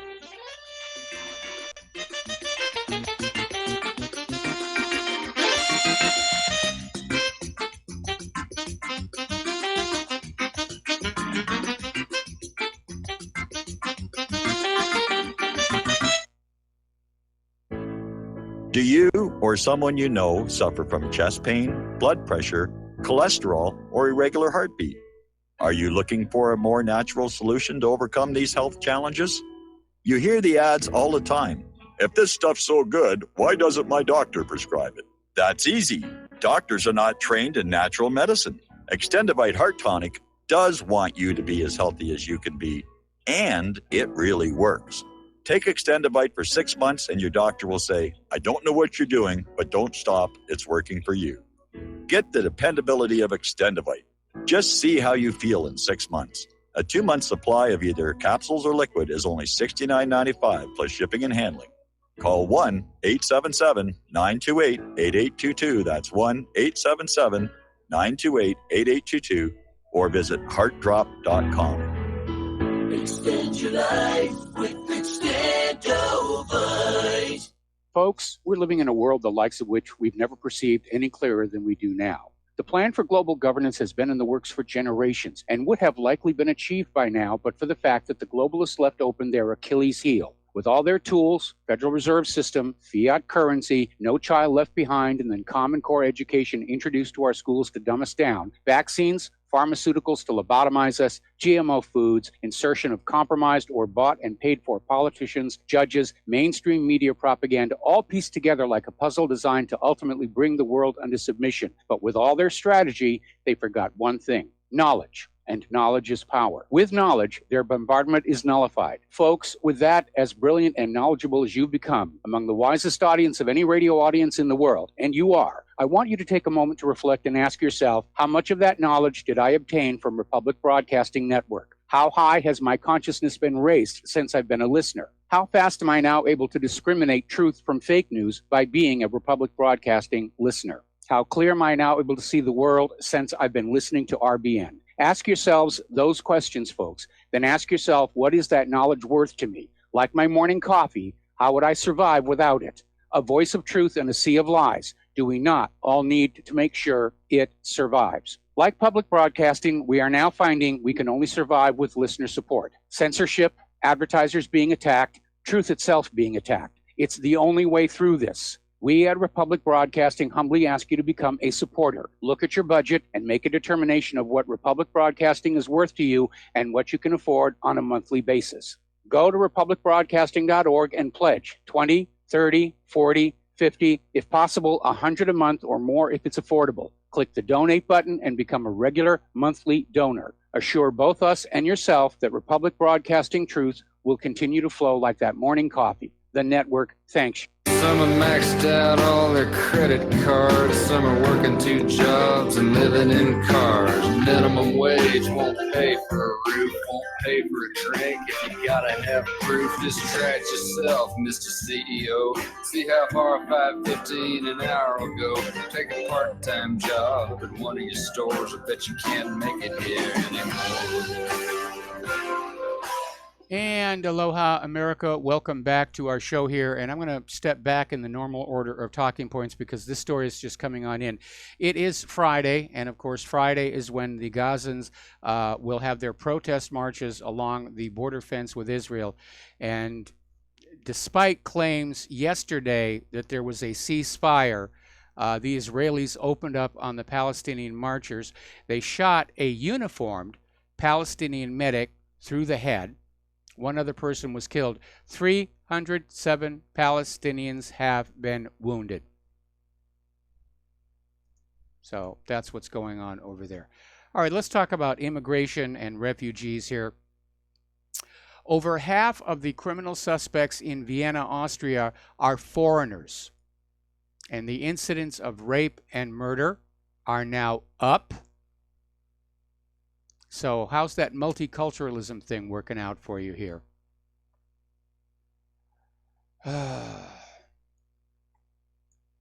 It's a mess. It's a mess over there. Apparently, migrants are brawling on the streets of Naples. Italian soldiers were forced to intervene. There were 3 separate bouts of violence that took place in Naples' Vasto district. And they're saying acts of violence are just becoming more and more common in the area.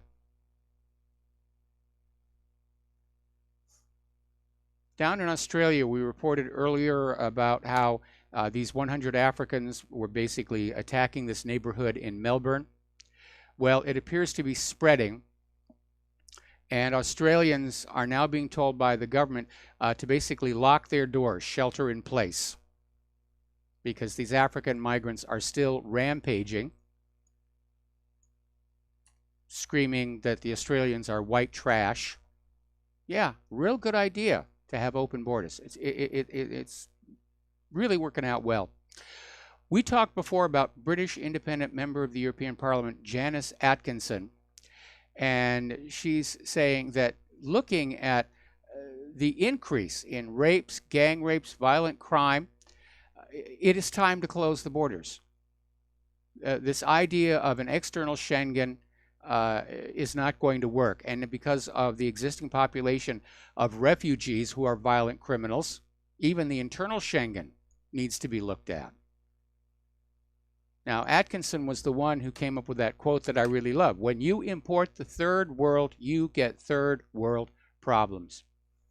Now, you'll probably remember about, I think it was a month ago, there was a migrant who was on a plane about to be deported, and this Swedish refugee activist got up and made a ruckus, wouldn't let the plane leave until this migrant deportation was canceled. And finally, in order to get the plane off the ground and calm everybody down, they let this migrant back out into the streets of Sweden. Well, it turns out he's not a very nice guy. He's a child abuser. Apparently, he beats his wife. And it certainly makes this refugee activist look a little bit silly here. Okay, now, apparently, Trump's wall is starting to be built. And over in California, along the border, there basically in Calexico, there was a border jumper who tried to climb over this 30-foot high border wall, and he fell off and broke both of his legs. Now that's going to be a deterrent. And apparently the Border Patrol caught the incident on video. Well, that's something that needs to be played all over the place down in Mexico.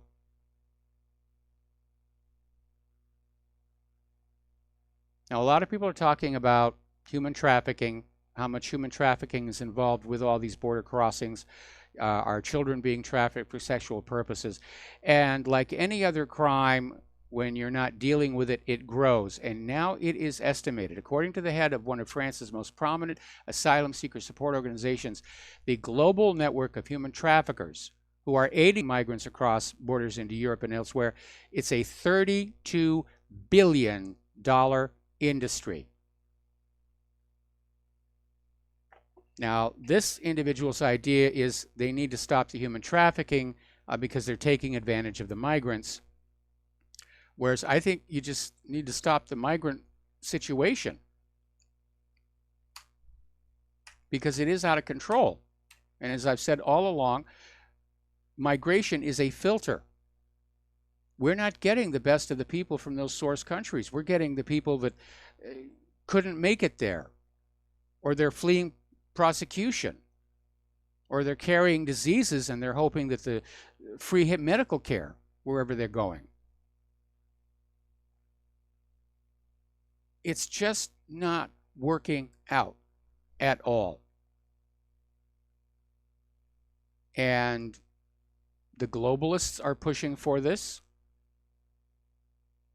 They want everybody just blended together. And it's not working out. It really isn't.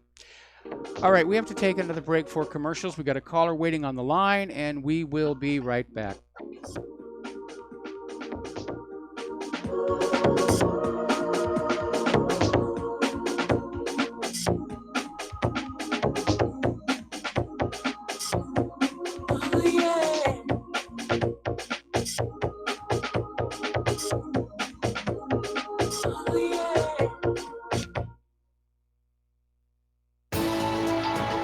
You are tuned in to the Republic Broadcasting Network.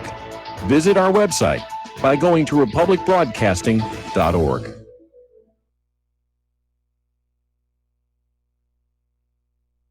Homeowners, if your lender has gone out of business or sold your transaction to another lender or servicer, you may be the victim of a wrongful foreclosure, resulting in the loss of your home. If you've already lost your home, are in foreclosure, or even in good standing, you can challenge the mortgage transaction's illegal issue, and your property can be restored to you, and your foreclosure can be stopped or reversed, and the mortgage transaction declared unenforceable. State laws, U.S. title codes, the Uniform Commercial Codes, and U.S. Supreme Court rulings have upheld that defective mortgage documentations can reverse or stop foreclosures and enforce property title claims in favor of the homeowner. We are having successes in stopping the process of foreclosure, the enforcement of the foreclosure judgments, the sale of property, and evictions after the sale. We are not attorneys, and we don't give legal advice. We are a professional team of legal researchers, providing forensic mortgage audits and expert witnesses. We have the knowledge to produce the evidence and enforce laws regarding your legal issues. We've been in business for 12 years without a complaint. Consultations are free, and we provide a free title search to confirm if your mortgage has legal defects. Please call 855-253-3748. 855, 2, keep it today. Hi, folks. CBD is the home run hitter for health right now. Why, you ask? Because of what it does for the body. Unfortunately, I can't tell you all about the benefit. You know, there's reasons. Do your due diligence and log on to ancientlifeoil.com. That's ancientlifeoil.com. Ancient Life Oil uses organic ingredients and is blended in coconut oil for some of the best benefits. Legal in 50 states and non-psychoactive. Log on to ancientlifeoil.com. That's ancientlifeoil.com. Do you worry a lot? Whether you're a college student, busy professional, parent, or grandparent, ongoing stress and elevated levels of the stress hormone cortisol can rob your memory, your health, and your future. Now you can combat the effects of stress and anxiety while improving your memory and recall at the same time with the dietary supplement Calm and Clever. Studies show that the ingredients in Calm and Clever reduce cortisol by as much as 30% in 1 to 2 weeks. Call 1-800-758-8746 or calmandclever.com. Without the right accessories, any guy can be off the mark. Whether you've invested thousands in your arsenal or you own a single trusted firearm, a visit to AROutfitting.com is in order. It's one of the finest online selections of tactical optics and AR parts and add-ons, like EOTech, quick target acquisition with no peripheral loss. Browse the full range of Nikon scopes and binoculars. AROutfitting.com can illuminate your world with Streamlight gun-mounted lights from keychain to large handhelds up to 1,100 lumens. Find some stability with Battenfield tactical bipods. AirOutfitting.com has CMMG gun parts, barrels, assemblies, handguards, part kits, and more, plus mag-full clips and magazines. I know I've got you excited, so take a breath. Head to AirOutfitting.com. The site's super easy to navigate and features a ton of technical info, including links to manuals. We also welcome vendor and manufacturer inquiries. Remember, if you don't see it, we can get it at AirOutfitting.com. What this country is coming to, I sure would like to know. If they don't do something by and by, the rich will live and the poor will die. Doggone, the panic is on. Can't get no way, can't draw no pay. Unemployment getting worse. And aloha, America. Welcome back to our show here. And the corporate media is still going on about this NFL anthem thing. I mean, we're being contentized. They don't want to talk about what's going on in Yemen. They don't want to talk about what's going on in Syria. So, yes, those gosh darn NFL players, they're still kneeling for the anthem. That's what's important. That's what you need to think about today. All right, we're going to go to the phones here to Mitchell in Memphis. Aloha. Welcome to the show. What's on your mind? Hey, Mike, what's going on? Listen, it really bothers me that you and some of the callers, it's just a constant discussion of how bad government is. This is why I've assumed the voluntarist position. Do you remember the Lysander Spooner quote, "But whether the Constitution really be one thing or another, this much is certain, that it has either authorized such a government as we have had, or it has been powerless to prevent it. In either case, it is unfit to exist." He was observing that this thing didn't work way back before the Civil War. Well, Thomas Jefferson, when he set up the countries, he didn't expect it to last more than 100 years. He expected that, because of accumulating corruption and the natural inclinations of those who seek power, that it would have to be brought down and reformed yet again. A little revolution. Can I share something with you? Say again? Can I share something with you? What's that? There's a guy named Jeff Berwick, and he has a show called Anarchast. He also heads up the Anarchapulco Festival or gathering every year, and it's doubling in size. They're projecting 7,000 people in Acapulco this February. Okay. But he has a show, and on this show, he always asks the person, "When did you become an anarchist or a voluntarist?" And he, on his show, published on August 4th, 2018, the Anarchast episode 428. Here's the title of it if people want to go to YouTube. From Congress to Anarchist, Cynthia McKinney, on how to free the people. And by the way, she said her son, Coy McKinney, turned her on to anarchism. She paid for him to study to be an attorney, and he forgot it. He said he didn't want to do it, and he's now, I think, an organic gardener. By the way, Anarchast episode 228, G. Edward Griffin, the creature from Jekyll Island guy, Edward Griffin was born in 1931. He's 86 years old, and at the ripe age of 83 or so years old, he's on the Anarchast talking to Jeff Berwick, and Jeff Berwick says, "When did you become an anarchist?" G. Edward Griffin is now an anarchist. At the age of 83, he finally realized this stuff, the lifelong documentarian and so on and so forth, he finally realized this thing doesn't work. And by the way, Ron Paul is on Anarchast, talking about voluntarism is the ultimate goal we should strive for. That's Anarchast episode 374, published August 18, 2017. The History of Anarchy, Anarchast episode of 2011, Anarchast, let's see what episode it is, episode 7. It's one of the first ones, The History of Anarchism with Lou Rockwell, one of your favorites, okay. Part 1. And Mitchell, Judge Napolitano. Can you sum up? Can you anyway, sort of get to the there's point? a lot of good company. I wish that we could spend some more time talking about solutions, which is a voluntary society, instead of constantly belaboring the fact that we're being screwed over by all these people in government. We get it. We understand that. It's bad. Okay, now let's well, do some solutions. Okay, well, I'm not advocating revolution. I don't want to see blood in the streets, although that's already starting to happen here right now. No one is. What I think is going to happen, I think the United States government is headed for a Soviet Union-style collapse, and my advice to everybody listening to the show and reading my website is to prepare for that crash, because there's going to be a few rough months getting through that while the nation gets reformed, and we'll come out the other side in a much better condition than we are right now, again, looking at the Russian republics. I hope that you're right, Mike. I hope it collapses and we can start over in some form or fashion. The problem is you've also said that these crazy lunatics in these powerful seats of power of government could possibly start World War III, and I think your words, vaporize the surface of the earth. And by the way, our tax dollars didn't afford us the luxury of having a bunker. Yes. So, yes, we can wait on Russia to have Russian-style collapse, but in the meantime, in the interim period, we might just be vaporized. Why don't we all just quit playing the game of believing in the religion of government? I thought you said you were an atheist. You do believe in the God of government. No, I don't. No, I don't. I consider this government to be illegitimate ever since it strayed off the Constitution. Okay? They're not doing the job they're supposed to be doing. I don't want to argue with you, Mike. I'll just say this. There are more and more people throwing their hands up. Some of them can't articulate. Some can articulate it better than others, but a lot of people know this doesn't work. From Lysander Spooner all the way up to 2018. And when you have Ron Paul and Cynthia McKinney, and these people are point blank saying, I am a voluntarist anarchist. That's amazing to me. And more people are coming to this point of view because this system of government and state and so on and so forth, these people have special power that the rest of the time, it doesn't work. In this age of exposure, well, it works many for them. of us It are doesn't waking work up for to us. Anyway, Mitchell, thank you for the phone call, and we're going to let you go. Thank you, Mike. Get on back here to the news here. We're coming up on the top of the hour, and the lovely Lady Claire.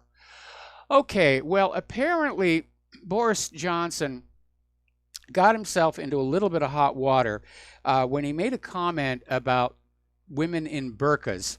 And he was trying to be funny, and he said they look like either bank robbers or postal boxes. And it triggered a furious debate. Now, quite a few of the countries in the EU ban the burqa. But Tory progressive Ruth Davidson thinks the burqa ought to be treated as a religious symbol, like the crucifix. Well, Ruth, the burqa isn't a religious symbol. It's a piece of clothing. And so that's a little bit over the top. That's like saying, my sweater or my baseball cap should be treated on the same level as a crucifix or a Star of David or whatever.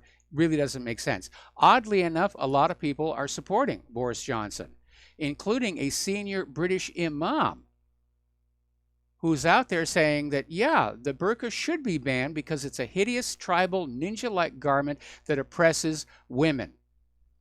And it is. There's no question that it is. And interestingly enough, a poll conducted by the corporate media finds the public backs Boris Johnson. They don't see the burqa comment as racist, and they say, yes, it should be banned. So, anyway. All right. Let's talk about Facebook banning censorship. It really is getting out of control. And by the way, somebody sent me an email saying that, yes, some of these email providers have in the past been caught censoring their own, censoring the email that passes through their systems, including Google and America Online. So, story coming on out of Prison Planet, the bizarre Facebook path to corporate fascism. And it's basically saying these social media corporations have assumed political police powers. And apparently they work to disrupt a planned counter-demonstration against white supremacism set for August 12th in Washington on the grounds that it was initiated and inspired by Russians as part of a Kremlin campaign to slow dissension in the U.S. Well, and again, absolutely no proof of any of this.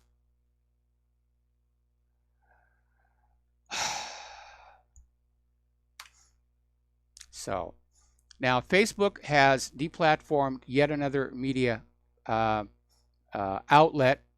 It's Venezuela's only independent grassroots English media platform. Venezuela Analysis.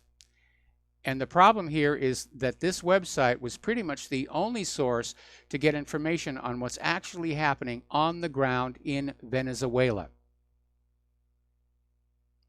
And the people who run the website are saying it hasn't been made clear to them what they did that prompted the move.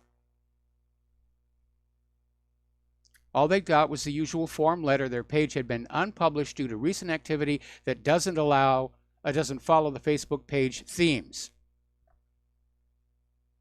And Venezuela Analysis is saying it's just a naked attempt to block grassroots coverage of the on-the-ground situation in Venezuela. Yeah, that's exactly what it is. So that now all we'll hear about Venezuela will be what CNN and MSNBC and ABC and the rest of them tell us. That's what's happening in Venezuela. Take our word for it. Apparently, Mark Dice is now in the crosshairs on YouTube censorship, so's Brittany Hughes. It really is a purge out there. Now, Alex Jones has come on out with a challenge. The glove is up. saying CNN is trying to intimidate companies into wiping us off the internet. Defend free speech. Don't let the bullies win. Apparently, Alex Jones is convinced that this is really all coming from CNN. And it's all about shutting down competition. But I think, again, as with any major event, there's a lot of players who are in on this thing, who want the independent media silenced. Vaccine makers, GMO, the government, the corporate media. Now, apparently, interestingly enough, Google searches for InfoWars have skyrocketed after the purge. Something like 1,300% in the past week.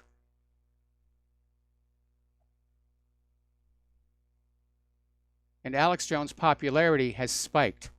What's happening here is what's called the Banned in Boston effect, and it's an old theater term, where if you were mounting a play and you were going to take it on tour, you'd go to Boston, and at that time, Boston was really uptight, really strict, and they say, oh, you can't show this to the people. We're going to ban you in Boston.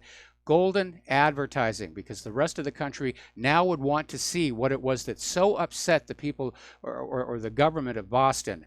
And it was actually a blessing to be banned in Boston. And that's what they've just done to Alex Jones. Now, Facebook web traffic has basically halved in just 2 years, and most of the losses are the younger users who are flocking to alternatives.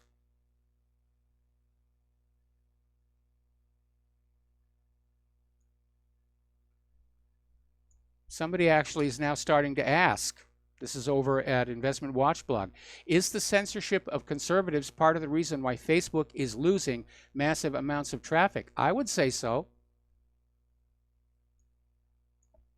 If Facebook and Google and YouTube were doing this, and nobody noticed it, like when they were shadow banning, they could get away with it. But now it's out in the open, and the American people see what's going on.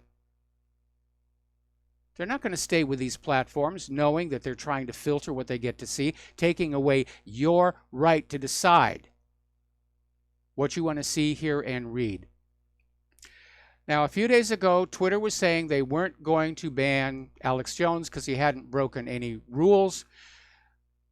Apparently, now they're saying they're reviewing all of Alex Jones' tweets, which means they're now looking for a reason to shut him down. Peter Van Buren was banned for life from Twitter, apparently over a heated exchange over the media's complicity with the government. And in his article, he's basically talking about how the ACLU, which used to be this organization that stood up for freedom of speech, is now basically backing off. And they now apply a test to which free speech cases it will defend, weighing their impact on other issues. Apparently, the ACLU is now siding with those who believe speech should be secondary to other political goals. The ACLU is now saying censorship does have a place when it serves the greater good, with the ACLU deciding what is the greater good. Now, the people who are trying to censor the net are out there screaming hate speech, hate speech, hate speech at everybody. And by the way, a lot of that hate speech is being planted to try and build that up. But the reality is, hate speech, as objectionable as it is not actually prohibited according to the Supreme Court. Basically, we're going back to the McCarthy era, where you only had to label something communist to have it banned. Today, it's hate speech. Oh, you're banned. It's hate speech. What did I say? We don't know. We got a complaint.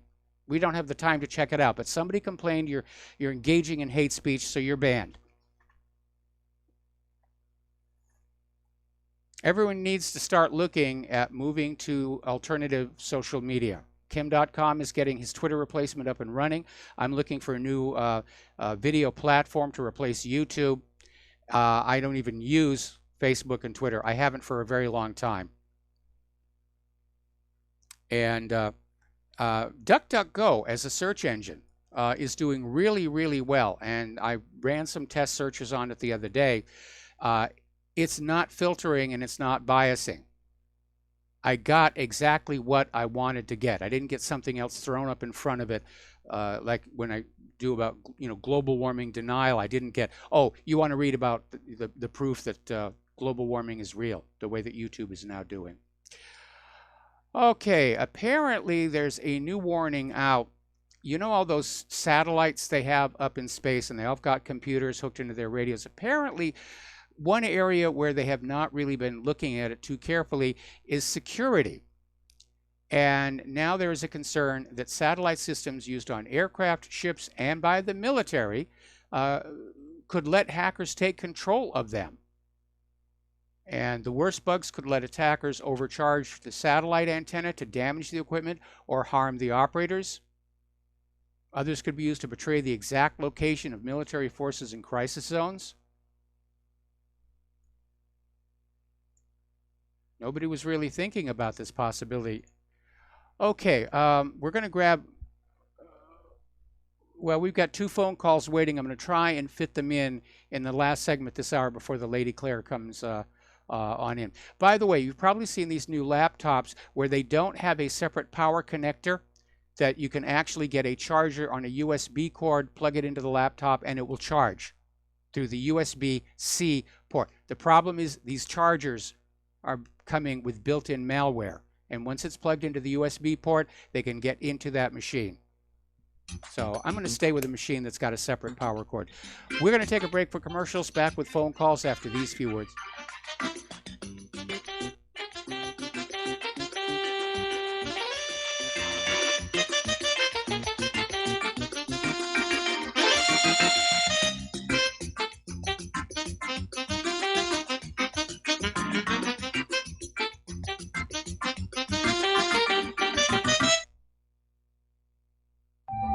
Did you know that neither the American Medical Association nor the American Bar Association were established to benefit the American people? Have you recognized that in our country, healthcare has little to do with health, and that our court system has nothing to do with justice? The priests of both medicine and law have been incentivized to implement a dark agenda on behalf of the Bilderbergers and their ilk. To protect ourselves and our progeny, we need to take a much closer look at how these 2 giant industries really work. Join me, Al Whitney, on In Defense of Humanity, Saturdays at 7 p.m. Central, as we expose the matrix and learn how not to consent to our own destruction. Many people write us about their experience with Extendivite. Allow me to read you one from Amazon.com. I just wanted you to know I saw my doctor and I laughed because he said, "I don't know what you're doing, but keep doing it."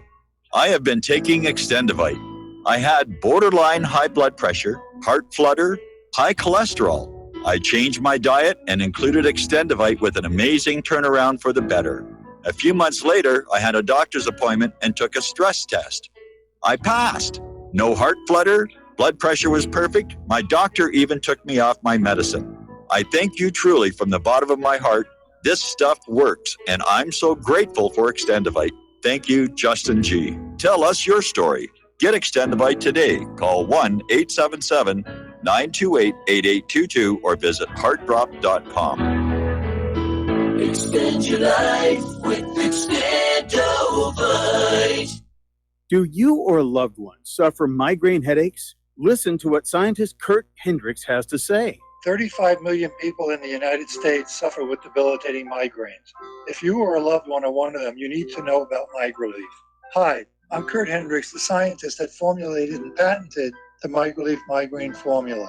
MigraLief is a non-prescription dietary supplement recommended by neurologists, pharmacists, and pediatricians to address nutritional deficiencies in both adults and children over 2 with migraines. Try MigraLeaf for 3 months and see the powerful difference it can make in your life, or get your money back, no questions asked.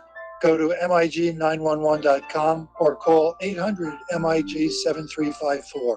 You can change your life today. So if you suffer from migraines, don't wait. Call 800-MIG-7354. That's 800-MIG-7354 or visit MIG911.com. If you got the money, honey, we got the bombs. We'll plant 'em anywhere you like and blow up anyone. Whip this world into a frenzy, killing babies, dads, and moms. If you got the money, honey, we got the bombs. If you got the money, well, we won't say we did. The towers in New And York. aloha, America. Welcome back to our show here. We've got callers waiting on the line. I'm going to try and get as many of these calls done before the Lady Claire shows up, starting with Mark in North Carolina. Aloha, Mark. Welcome to the show. What's on your mind? Hey, well, two things, Mike. Mike, one is Kim.com serious? Hopefully he can do this. Maybe we can put both Twitter and even more Facebook out of business, send them the way of MySpace. The other thing I wanted to say is, as popular as Alex Jones is starting to become now, I wonder if he wouldn't consider running on a platform with Cynthia McKinney for the presidency, maybe in a third party in 2020. That would be super if he could do that. You know, I'll back him. What do you think? I'll back him because I don't like any of the candidates shaping up in the two traditional parties here. Of course, you know, the system is rigged against third parties, but yeah, you're right. Alex Jones has got a huge support base. Cynthia McKinney is becoming more and more popular too. Yes. If you notice, she's really speaks out. She's not afraid to speak her mind. She spoke her mind when she was in Congress. And the good thing is, even though I think she's more kind of towards the left, she's very much in favor of the Second Amendment. Yes. She said that a few years ago, actually, when she came on Alex Jones' show. So that'd be super. And she's really more independent than anything else than left. So that's about it. You know? All right, thanks. I just want about Kim.com. Yeah, he's announced he's doing it. He's announced he's doing it. We're going to let you go and go to Daniel in British Columbia. Aloha, Daniel. Welcome to the show. What's on your mind? Yeah, aloha, Michael. I'm a member of Gab, and it just got threatened by Microsoft Azure, which is a cloud-based we reported on system. They're gonna drop it over 2 posts that this ex-Marine who ran against Dianne Feinstein in California. His name is Patrick Little. I don't know what you think about what he's saying, but you know, it's like a slippery slope. Where do you know, if you say Palestinians are have a right to live in their own land, then you're called an anti-Semite. So it just seems like, you know, if you ban this guy, then you got to ban. Where does it end? That's Sarah Jeong. I'm a firm believer in the First Amendment. Worse than this guy. You cannot have freedom of speech in an offense-free society. And that's what the liberals are pushing to undermine the First Amendment, that we don't want anybody's feelings to be hurt, and so we must censor the speech. But that's a ridiculous idea.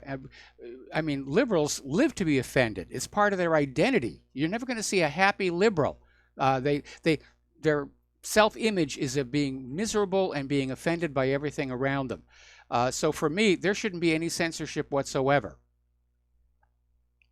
Yeah, you have the ability on Gab to just block someone. So I think they're worried about this guy because he stood in a Holocaust museum with a sign that says, Jews rape kids and stuff like that. Which I mean, it's over the top. He's an agent provocateur. He's an agent provocateur. Okay. Anyways, maybe you and Claire can discuss this when in her segment. Thanks. All right. Thanks an awful lot. And Neil, I'm sorry, we're out of time, and we're going to close the lines, at least for the first part of Claire being on the air here. So I apologize that I didn't get to Neil here. But yeah, a lot of these really outrageous people who do things like that, go to the Holocaust Museum, hold up a sign, they're paid to do that so that they can be used as an excuse to go after those of us who are trying to be a little bit more civil. There's the music. We're going to take a break for station identification. We'll be back with the lovely Lady Claire after these few words.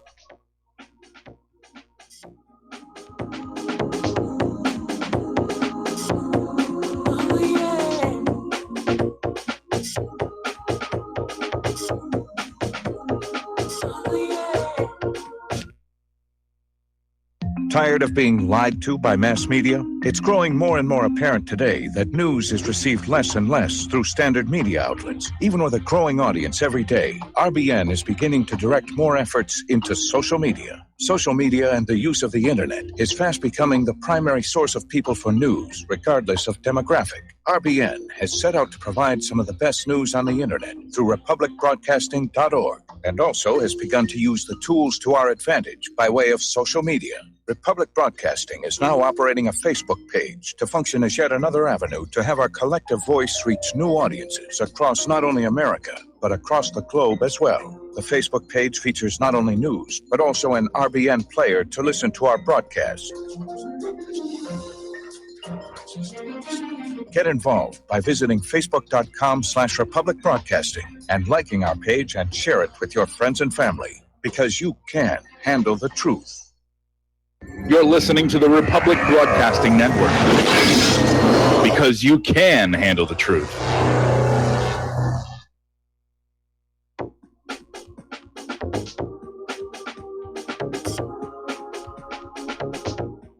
What really happened with your host, Mike Rivero. You're listening to the Republic Broadcasting Network, where you'll find out what the Fukushima's going on. And aloha, America. Welcome back to our show, hour number 3. We're going to close the phone lines for a while here. We may open them a little bit later in the hour. But for those of you watching on YouTube, this gorgeous creature sitting next to me is the lovely Lady Claire. So, Lady Claire, what's the first thing you want to talk about? I'd like to talk about something happening very currently in Vietnam. Now, what the Vietnamese government has done has been to arrest Deputy Security Minister in an unprecedented anti-corruption campaign, something that makes you look and go, wow, okay? Yep. And in a move that has stunned Vietnamese society, authorities in Hanoi have arrested one of the country's most powerful security officials, allegedly for helping a business tycoon and former intelligence agent escape abroad. The move is described as unprecedented in modern Vietnamese history, and it signals a widening of the anti-corruption campaign that has started in 2016 and is now affecting Vietnam's powerful intelligence agencies. Now, Mike, Vietnam boasts one of Asia's fastest growing economies, but that growth has been severely hampered by corruption, which is endemic in the communist country of 93 million. In its most recent Corruption Perceptions Index, Transparency International ranked Vietnam 107th out of the world's 180 countries, and behind nations like Colombia, Albania, and Zambia. Okay. And you know, I'm thinking about this. It's too bad that U.S. government officials are not rooting out the insane and extreme corruption of its own security apparatus officials. Well, that Trump would did be a fire sight. Comey. That was a good start, Yeah. but it didn't go far enough. No, he didn't. You know, and I just have to wonder where the U.S. government is on this list by Business Transparency. I would imagine it's not that close to the top. Would you? I actually, the last time I heard, it's definitely sinking down. Yeah, yeah. Another thing about ICE. Apparently, a man was arrested for soliciting the murder of ICE agents and threatening to slit Senator John McCain's throat. Now, the guy is facing a 5-year prison term for inciting violence against federal agents and politicians.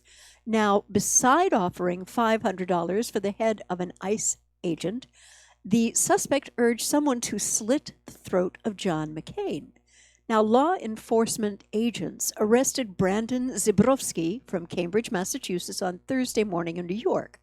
The 33-year-old was charged with 1 count of use of interstate and foreign commerce to transmit a threat to injure another person. Now, he registered with a reader's name, called on more than 400 let me repeat that number, 400 of his Twitter followers to commit violent crimes against U.S. public officials. And besides repeated calls to slit the throat of Senator John McCain from Arizona, the suspect is also being accused of murder for hire. Now, Mike, this is where we are right now. Welcome to Maxine's Water America, folks, where the attempted assassination of law enforcement and government officials represents the new normal. That's what they're supposed to be doing.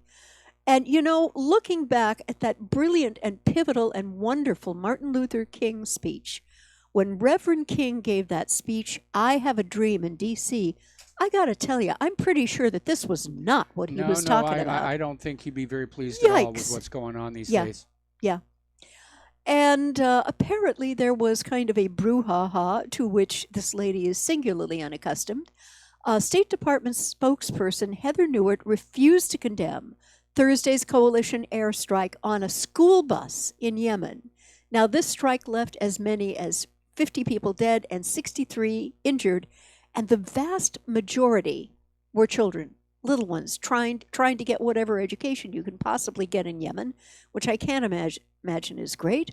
And as Zero Hedge reported previously, Saudi, UK, U.S. coalition jets scored a direct hit on the school bus packed with children as it drove through a crowded marketplace in Dayan in the rebel-held north of the country. Now, mind you, this is an attack on non-combatants. Yeah. And that is a war crime.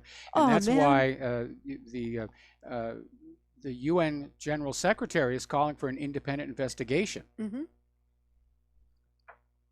And during the State Department's daily press briefing, Nauert was asked point blank by journalists, and God bless him, started with AP's Matt Lee, whether the U.S. condemned the attack. And apparently the whole exchange is worth watching, especially as Matt Lee lays out the case for direct U.S. complicity in the attack on a bus packed with children from the start of his questions. And he said, the Saudis obviously are the ones who conducted this, but did they do that with weapons supplied by the U.S. and training supplied by the U.S., and with targeting data supplied by the U.S.? How can something like this happen, he said. And there was, we need to do a shout out. Yeah, we need to do a shout out to our on-air affiliates who are rejoining the network. Okay. And there's the issue. They can say, the Saudis were doing this, but it's U.S. supplied weapons, U.S. supplied support, U.S. supplied targeting data. Yeah. So to me, unless somebody's going to say that it was just a hideous accident, then they intended to bomb that market square. And the kids. And they caught the bus in it. Yeah. And apparently, the State Department's Heather Nauert is not willing to condemn the Saudis for their airstrike on the school bus. She wants to wait for the Saudis to conduct their own investigation. Well, I know how that's going to come on out. Those children all committed suicide. They were really, really depressed. Of course, of course. And now this, to me, I just want to vomit. Nauert tried to obfuscate the issue by saying, I can't confirm all the details because we were not there on the ground.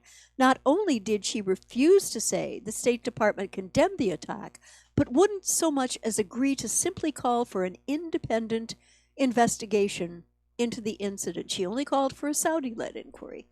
Now, equivocating and lying are Nauert's most precious and valuable skills. In her mind, Mike, I am quite certain that these wounded kids were just collateral damage. Didn't matter in the grander scheme of things. But as you said, this assassination of children is a war crime, pure and simple. And do you know what I want to happen with this lady? Mm-hmm. I want her airlifted to the place where she has to go on the ground and look at these children who've been killed or maimed for life. That's what I'd like to see, just how dispassionate she can be at that point. Oh, remember Madeleine Albright, it's worth it. Yep. Mm-hmm. Well, the other comment was, why should I busy my beautiful little mind with that? Or was that Barbara Bush? That was Barbara Bush. That was Barbara Bush. Okay. Yeah. And going back to the U.S. and the penal system here in this country, which is engineered to fail. And this article comes to us from blacklistednews.com. how Florida's prison and DRM made $11.3 million worth of prisoners' music disappear. Now, they used to use what's called Access Corrections $100 MP3 players to listen to their music, purchase, and access their other digital files. But the Department of Corrections in Florida has terminated its contract with Access Corrections in favor of the notorious industry leader JPay, a company that once claimed ownership of inmates' correspondence with their families and had inmates who violated the company's lengthy terms of service punished with solitary confinement, and became notorious for selling digital postal stamps to prisoners who want to message their loved ones. Prisoners need to spend 1 postage stamp per page of electronic text, and the price of postage stamps always goes up around Mother's Day. Well, go figure. And apparently this JPay is a notorious division of Securus, which was known for selling and even giving away access to U.S. and Canadian cell phone location data without a warrant and without notice to the tracked individuals. Now, neither company, JPay nor Access Corrections, have offered prisoners any way to move their music purchases from their old device to the new ones. And prison rules ban prisoners from owning more than 1 device at a time. So even if prisoners wanted to keep their Access Connection devices without the ability to buy new music, they do so at the cost of not being able to use a JPay device, which would severely curtail their access to correspondence with family members, in addition to cutting off access to reading material, educational material, and other electronic sources. Now, Mike, if I understand this correctly, there is no technical reason here why the files cannot be transferred. I wouldn't see where there would be. I mean, they're just ordinary MP3s. Yeah. It's a matter of either hooking the devices together or copying the first device onto an intermediate machine and then plugging the second device in and copying it back out. But, JPay is just taking advantage of these people who are already in prison. They're obviously working in the prison factory, and they're being gouged for what little money they're making. And it may just be a coincidence that JPay stands to earn fresh millions from prisoners repurchasing their music, and that the prison system stands to earn millions more in commission. But whatever the reason, the whole thing is just completely unfair, and it imposes millions in cost on the struggling and innocent families of incarcerated people. Now, the Florida Department of Corrections is already earning record sums, a killing, if you will, taking a cut from every time a prisoner's family pays to transfer money into the prisoner's JPay account. Okay, so that's where they're getting the money. Yeah, okay. yeah. And Mike, it makes me think, in Florida and elsewhere in the U.S., prisoners are never rehabilitated nor given the opportunity to return to a better life, because they are unto themselves a profit center in the state in which they're incarcerated. The system nationwide is engineered to fail. Yeah, that you're right. It's become another scam. Yeah, yeah. And now I have a hug and a punch with the work of Michael Moore, as you know. Yes. But his film, Who Do We Invade Next, was absolutely priceless. That one was brilliant. When I did like that he talked about incarceration in other countries like Sweden, and where people, it looks like a dormitory. It doesn't look, there are no huge bars anywhere, and it's on an island, so they have nowhere to go. Yeah. It looked like a village. Yeah. It was just... Yeah. And I remember looking at that and thinking, these people are being treated like people who could someday get out of the system, go back to their lives, go back to their families, go back to their kids, their moms and their dads, and go back and integrate with society. But in the U.S., it appears to be, just the absolute opposite. Once you're in the system, they keep you in there. Yeah.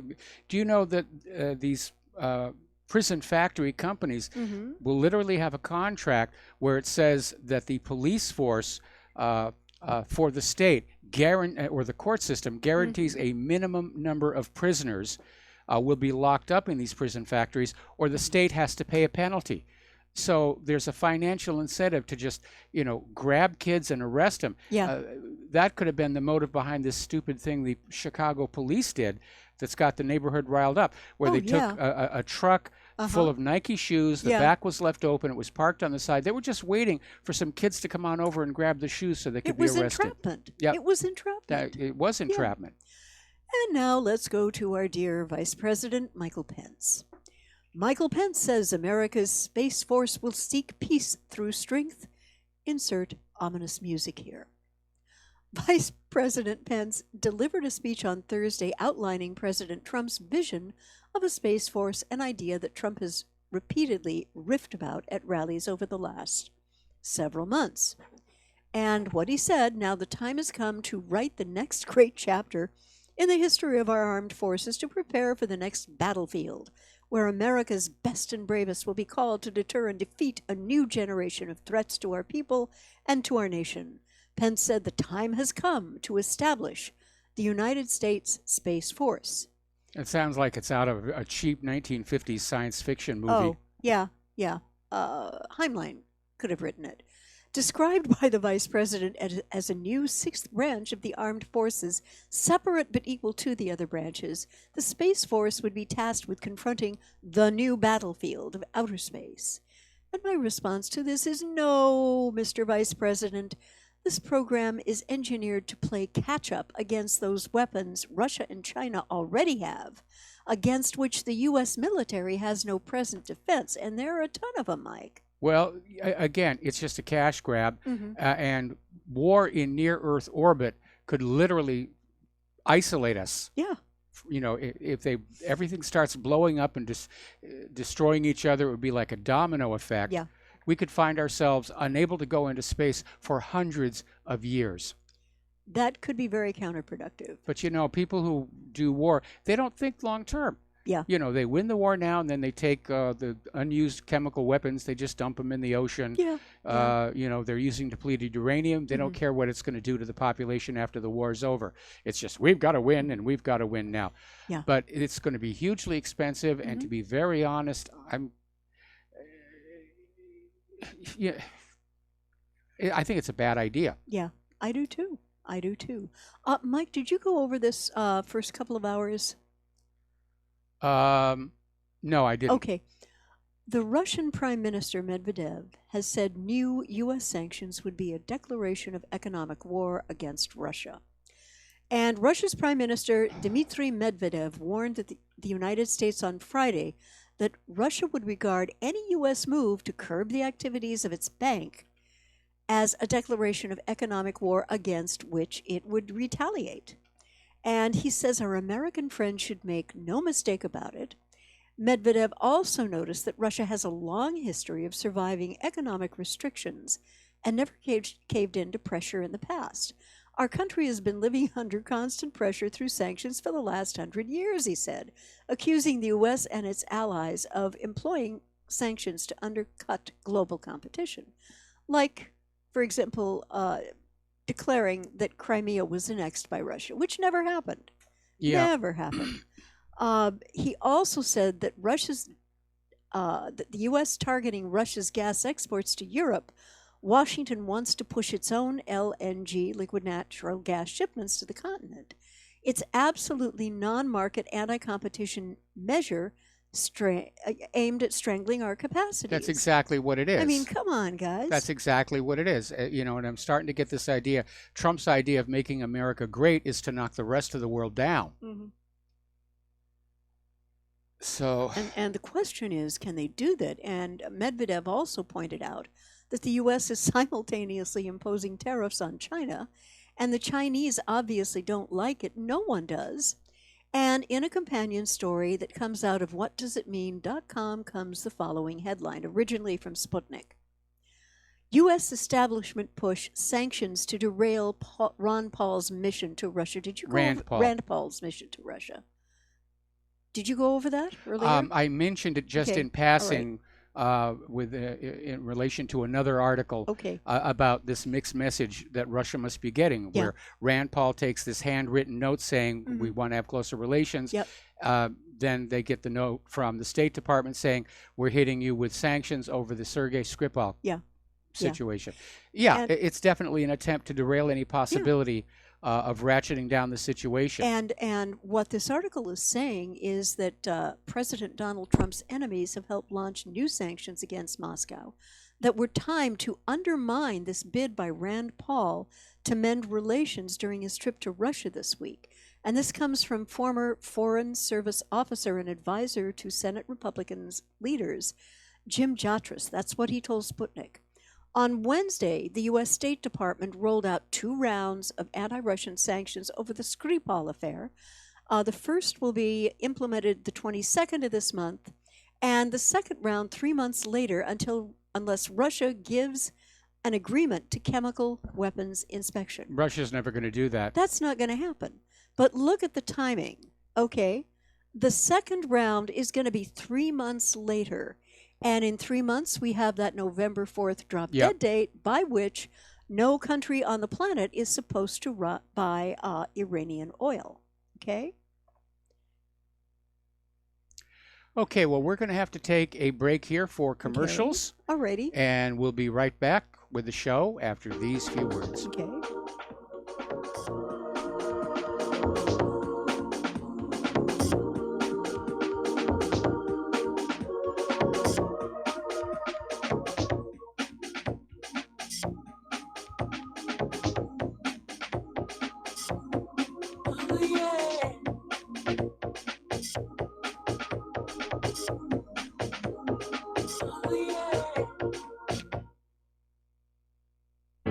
Extendivite really works. Just listen to what some people have to say. About 6 months ago, my wife bought Extendivite. She didn't tell me she was giving it to me.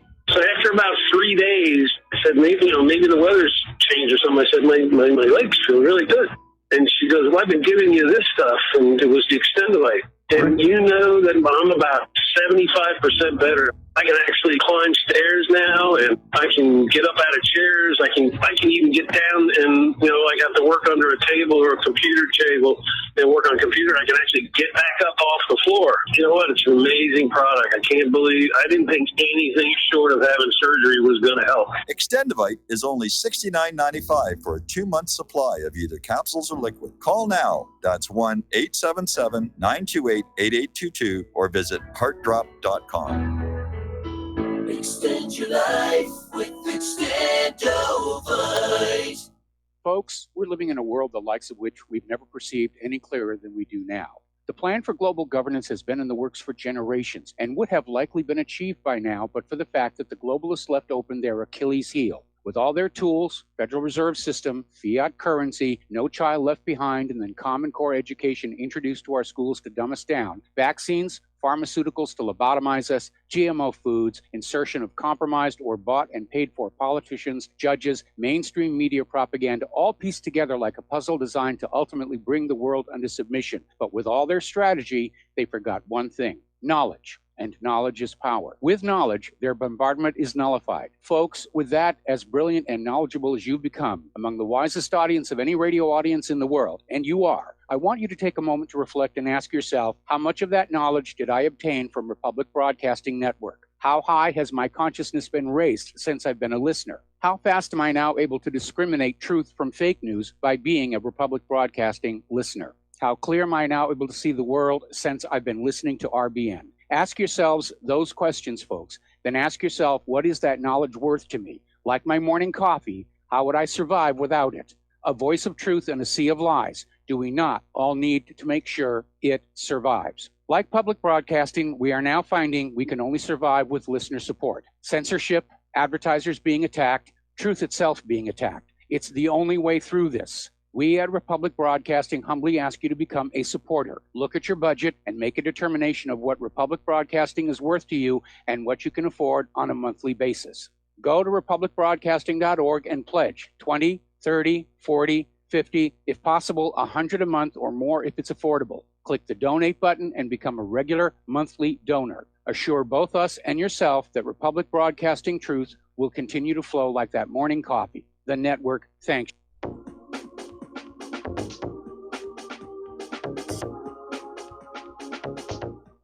What Really Happened with your host, Mike Rivero. You're listening to the Republic Broadcasting Network. Here is your host, Michael Rivero. And aloha, America. Welcome back to our show here. And before Claire does her next story, we're watching on the corporate media those horrible, horrible fires out in California. And apparently they've arrested 2 arsonists. So I don't know why they set the fires, but 2 of them are in jail, and there may be more. I remember when I was a kid, again, farm country, New Hampshire, we had a summer when there was a firebug running around. That's what they called him back then. It was just somebody who just got excited playing with fire. Mm-hmm. And this one was burning down barns, or maybe it was an insurance fraud scam. I don't know. Anyway, get on back to your stories here. Apparently, the UK is poised to demand extradition of Russian suspects in the Salisbury nerve agent attack. And apparently, the British government has prepared 2 extradition requests to Moscow for people they claim carried out the Salisbury nerve agent, according to The Guardian, citing Whitehall and security sources. And Mike, I'm looking at this and I'm shaking my head and I'm thinking that Prime Minister May has gone absolutely barking mad on this. And I believe it is to misdirect, just like a squid throws ink, against the very badly designed Brexit talks. You know, why would the Russians would have done this at this point in time? Mike, this would have been both insane and illogical. Well, we made that point a little bit earlier in the show, but Yeah. I don't agree with you that this is just to distract from Brexit, although Brexit's definitely not going good. Mm-hmm. Don't forget, the United States just hit Russia with sanctions Yes, over the this very Skripal. case. No, it was Skripal, wasn't it? Or was it Salisbury? I thought it was over the Skripal case. 2 cases. Well, yeah, but by saying we have suspects and we want to extradite them from Russia, you know, they're providing support to the story here. Now, Russia, of course, is not going to extradite anybody until somebody comes up with some evidence of actual wrongdoing, which is not going to happen. No, they have no evidence. All they've got is bluster and charges. Yep. And apparently in China, there has been a new Chinese military video. It's called War in Front of Me, showing off the range of advanced weaponry. It's actually a very well done video, and the first part of it is basically showing Chinese soldiers having to leave their families to Yes. go on up. Yeah. And then at the end, it shows the array of new weapons that they have. Mhm. But it's a really good quality production. They put a lot of work into this one. Yeah. One of the articles I read stated that the video further appeals to masculine sense of duty and sacrificial hardship, as there are a series of scenes, as you mentioned, Yeah.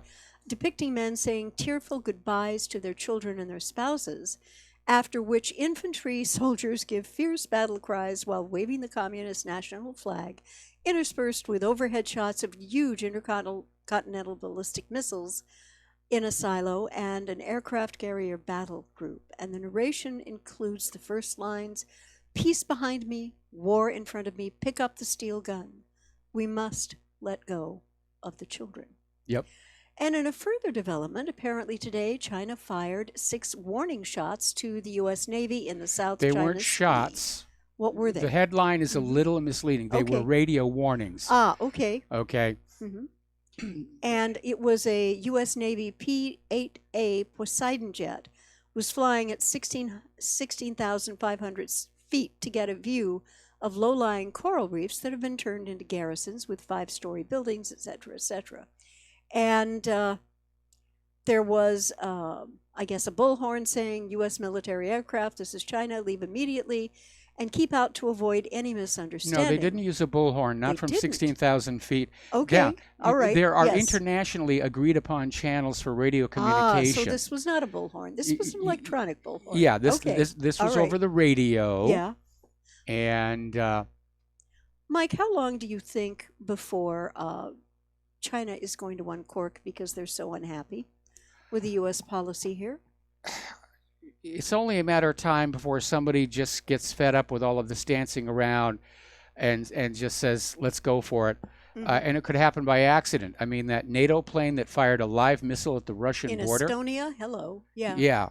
Okay. Can we? Oh, never yes. mind. Okay. We're fine. All right. Yeah. Somebody makes a mistake in a situation like that, it's going to get out of control. Yeah. One of the problems we have with all this computerized warfighting equipment is that it could take off beyond human control. Yeah. I mean, that's what happened when the USS Vincennes shot down the Iranian passenger jet. Yes, I remember that all those years ago. The captain had just turned his key to enable, and the computer just took over, and the passenger jet was dead before anybody could do anything about it. Yikes. The same thing with TWA 800. Yeah. Oh, I remember that one. Yeah. Yeah. Yeah. So. Are we about at a break? We will be in about 20 seconds here. Okay, all righty. And because I'd like to tease this into the next segment. Okay, well, go ahead and tease away. All right. Apparently, North Korea threatens to disrupt the tranquility of the region. And we actually did mention this briefly earlier in the program because North Korea was waiting for some kind of gesture from the U.S. Of appreciation, and instead they got hit with more sanctions. Yeah. We got to take a break for commercials. We'll be right back.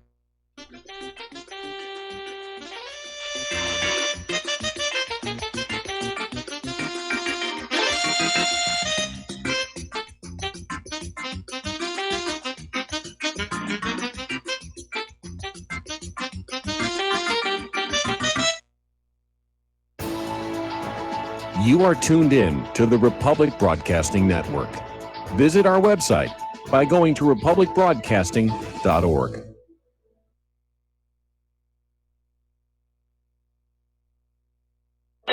Okay, nurse, let's get this man to the ER stat. Right away, doctor. We see this every day. Heart attack or angina pain due to blocked and clogged arteries. Chelation can remove obstructions or blockages from arteries and help avoid painful and expensive surgery. Now there's Angioprim. It's a liquid oral chelation product that you take with juice. You start to feel the results fast. Angioprim increases blood flow all over the body, and that means more energy and strength to take on the day with less aches and pains. 60 years of research has gone into chelation, and Angioprim is the result. A safe and easy way to unblock your veins and arteries from buildup that slow circulation. Paging Dr. Jones. Please report to the emergency room right away. Log on now for a special radio offer from Angioprim. That's angioprim.com/radio. ANGIOPRIM. Angioprim.com/radio or call 877-882-7221. That's 877-882-7221.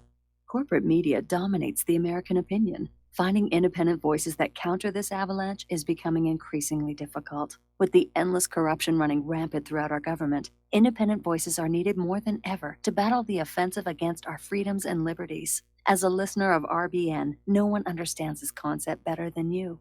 Now it's up to you to do your part. The time has come for you to take action and begin broadcasting the truth to hundreds or thousands of people every month. Sound impossible? Quite the contrary. With pointed slogans from LibertyStickers.com, you can reach countless sleeping Americans unaware that they live in a real-life wonderland. LibertyStickers.com has a huge inventory of political bumper stickers and messages that reflect the truth about our government, our politicians, and the future of America. With so many in stock, there's one perfect for you. Visit us today at LibertyStickers.com. Again, that's LibertyStickers.com.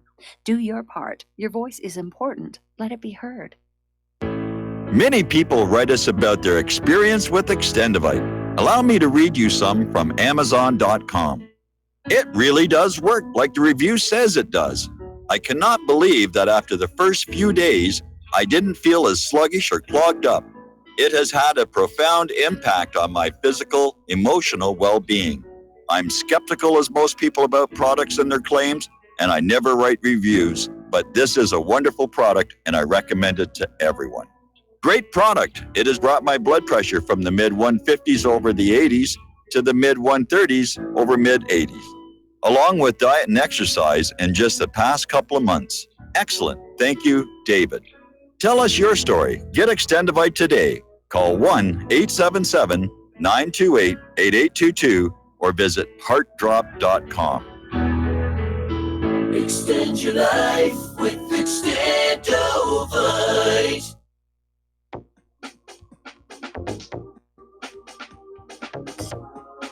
What really happened with your host, Mike Rivero. Join Mike on the air. Call toll-free 800-313-9443. 800-313-9443. Exposure to the sunburn. All right, Ba-dum-bum. here we go. Okay. Sorry about that. We were just making a joke about the fact that NASA is sending a mission to the sun, and everybody's concerned about how the spacecraft could burn up from all the heat. And I said, well, the solution is obvious. Just go at night. So, little NASA humor there. Yes. All right. yes. Go ahead, your next story. Thank you. Apparently, the U.S. Appeals Court has ordered the EPA to ban a pesticide said to harm children. Well, it's not only children it harms, it's bees, which are critical for pollination of the crops. Yes. And it was a divided federal appeals court yesterday that ordered the U.S. Environmental Protection Agency to ban a widely used pesticide that critics say can harm children and farmers.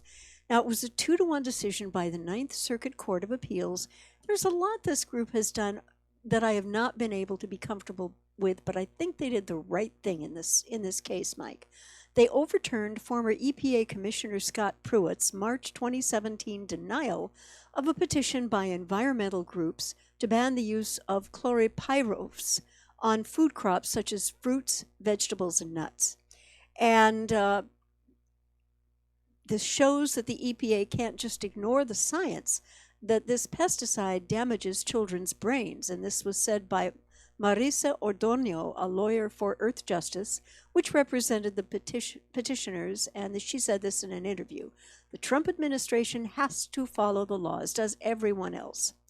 And Pruitt's ruling, one of many by the administration to reduce federal regulation oversight, had previously reversed a 2015 Obama administration recommendation to extend a food 2000 ban on chlorpyrifos that covered most households. That was a typo setting. there. Yes.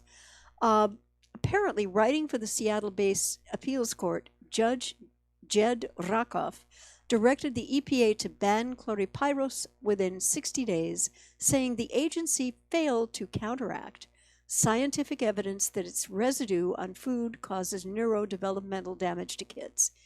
And unless, Mike, neurodevelopmental damage to kids is what the U.S. government wants, and one has to wonder, given how educational programs in this country seek to indoctrinate rather than educate, this poison should not be sprayed on anyone's potential food, period. End of discussion. Unfortunately, we are in an age where large corporations are selling products that are not always effective, are very often dangerous, but because they're generous contributors to Congress, it's a corrupted system. Yeah. And as long as it's making money and the money continues to be shared, these corporations are allowed to get away with it. Yeah.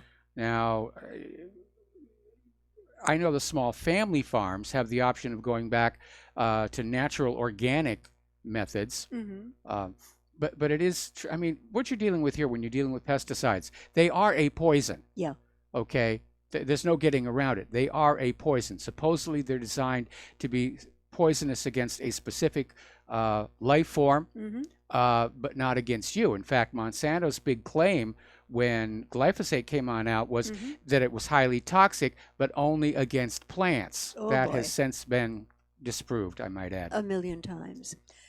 And let's go over to our wonderful, much-loved telecom companies. Oh, yes. Comcast breach exposes 26.5 million customers' Social Security's number and partial addresses. Apparently, its Xfinity's login page had an easily found bug that allowed anyone to gain access to the Social Security numbers and partial home addresses of over 26 million customers. Well, good thing we don't use the Xfinity login page. Yeah.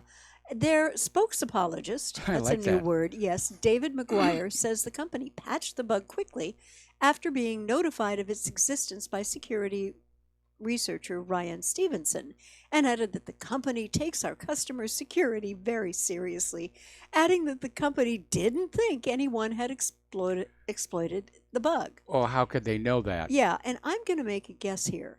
The result was one of many of the mergers and acquisitions that allowed Comcast to grow to become the country's largest and most hated cable operator, as they put growth and profits ahead of integration and security. It's just a guess. Merging IT systems is one of the most notoriously tricky and insecure things a corporation can do. Mike, Yeah, that's some thoughts definitely a on real this? possibility. Yeah, That's yeah. definitely a real possibility. Or, somebody Mhm. goes to work Yep. in the IT department of a large corporation. They get access to the source code. Yep. They plant the bug, Mhm. the back door. Yep. Then they go punch out their boss and get fired. Then they go on home and they start siphoning out all Yeah. the data. Right. And I have to think and I have to share, Comcast has a real close second in being the most hated cable operators to Spectrum, which promises in their multi-billion-dollar advertising so much access, but never actually really delivers it, as you and I know. Yes. Mike, what do they promise us and what do they actually deliver us? We pay for 300 megabits per second download speed, and we're getting about 60, Right. which is enough to do what we're doing, but that's entirely beside the point. Yeah. And I have been round and around with Spectrum. I'll take I take the cable right out of the cable modem, plug it into a laptop, and run these internet speed tests, and it's always the same. And they keep saying, oh, no, it's got to be at your end. It's got to be your end. Meanwhile, what's really annoying is we kept getting emails promoting Spectrum's business class internet, which they promise will be a lot faster. Well, if we're not getting what we were promised on our home service, Yeah. we're certainly not going to go with the business class. No, definitely not. Yep. Definitely not. Going back to another interesting situation, the Easter Island people want return of their sacred statue stolen by Imperial Britain. The Rapa Nui people of Easter Island are asking the British Museum to return one of the island's sacred Moai statues stolen 150 years ago by British sailors. It is apparently one of many artifacts looted by the UK in its imperial days. Well, that's what the British Museum is full of. Yeah, Stuff yeah. that they've looted from other countries, like And- the Elgin marbles. Yeah, and it was presented to Queen Victoria in 1869. She, in turn, gifted it to the British Museum. And no Moai statue has been precisely dated, but they are estimated to be at least 400 years old. Now, this one's name is Ho Hakanania, ironically, and it's been translated as lost or stolen friend, among other variants.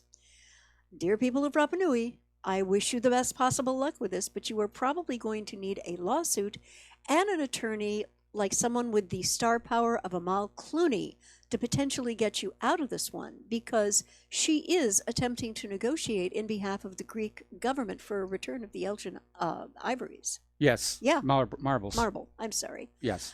Oh, and here's something that our liberal friends are going to love. Yes. NAACP poll, Black American support for Donald Trump surges. A poll conducted by the NAACP shows that Black people support for President Trump sits at 21%, which, according to the Washington Examiner, is more than double his support in an April poll conducted by Reuters. Oh, Mike, the ashtrays are going to be flying tonight at the DNC. Everything that they are trying to do to get this president out of office is kind of exploding like a bad trick cigar. Well, there's another poll that's really Yeah. going to upset them. Uh-huh. Apparently, support for Trump among Hispanics is climbing. Yeah. Now, whether they're polling the illegal immigrants or not, but it's an indicator that the Hispanics are not going to vote Democrat. Yeah. And a lot of it has to do with the fact that the Democrats really didn't improve the job market when they were last in power. Yeah, absolutely. Okay. Mike, did you cover this the first 2 hours? The handwritten notes Nope, exposing. I didn't. Okay, I all didn't. right, okay. Apparently, there are handwritten notes exposing what Fusion GPS told the DOJ about Trump. And there was a memory stick, an admission of a Hail Mary leak, and an unmistakable push to push the Russian investigation closer to Donald Trump's inner circle with uncorroborated facts. These are just some of the highlights from the day that Fusion GPS founder Glenn Simpson, paid by Hillary's campaign to dig up dirt on her GOP rival, met secretly with a top Justice Department official right after Trump won the 2016 election. And it was all captured in the official's handwritten notes, a contemporaneous record that intelligence professionals tells the author of this article exposes the flaws plaguing the early Russian collusion case. For example, Simpson told then Associate Deputy Attorney General Bruce Orr during the December 10, 2016 meeting in Washington in a coffee shop that he believed that Trump's longtime lawyer was the go-between from Russia to the Trump campaign. Yet Simpson allegedly acknowledged that most of the information GPS and British intelligence operative Christopher Steele, heard that name before, developed did not come from sources inside Moscow. Much of the collection about the Trump campaign's ties to Russia comes from an alleged former Russian intelligence officer, not entirely clear, who lives in the U.S., which Orr scribbled in his notes. And in those notes, Orr repeatedly misspells Simpson's first name as Glenn. With now, one N. Yeah, and but here's there was the another deal. place in the notes Yeah. where Simpson basically says they had no sources in Russia. Yeah. So they have no sources. How did they go forward to get a court case, a FISA case against Trump, when Clinton paid for the dossier, which was used by the FISA court to initiate against the Trump campaign? And it didn't matter to her or any of the DNC that none of these charges had any base in reality. No. Yeah. They're politicians. They're Yeah. professional liars. Yeah.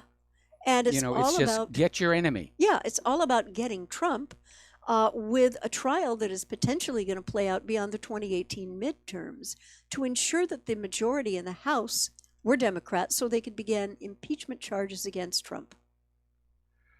Well, I think what they're going to do, the first thing, is they're going to shut down all these House investigations. Yeah. Because the Democrats will now be in charge of the committees. Mhm. But again, they can scream impeachment, impeachment, impeachment, but they've got to have a high crime Yeah. or a misdemeanor Yeah. and proof thereof. You can't impeach somebody just because you don't like them. Mhm. This isn't like down in West Virginia where the entire state Supreme Court is being impeached for provable corruption. Yeah. Yeah. And let's go over to SecDef Mattis and where he's off to. Apparently, Pentagon SecDef, yes, Mattis, leaves for trips to South America on August 12th. And he'll be visiting Brazil, Argentina, Chile, and Colombia. And Secretary of Defense Mattis embarks Sunday, August 12th on his first trip to South America while leading the Department of Defense.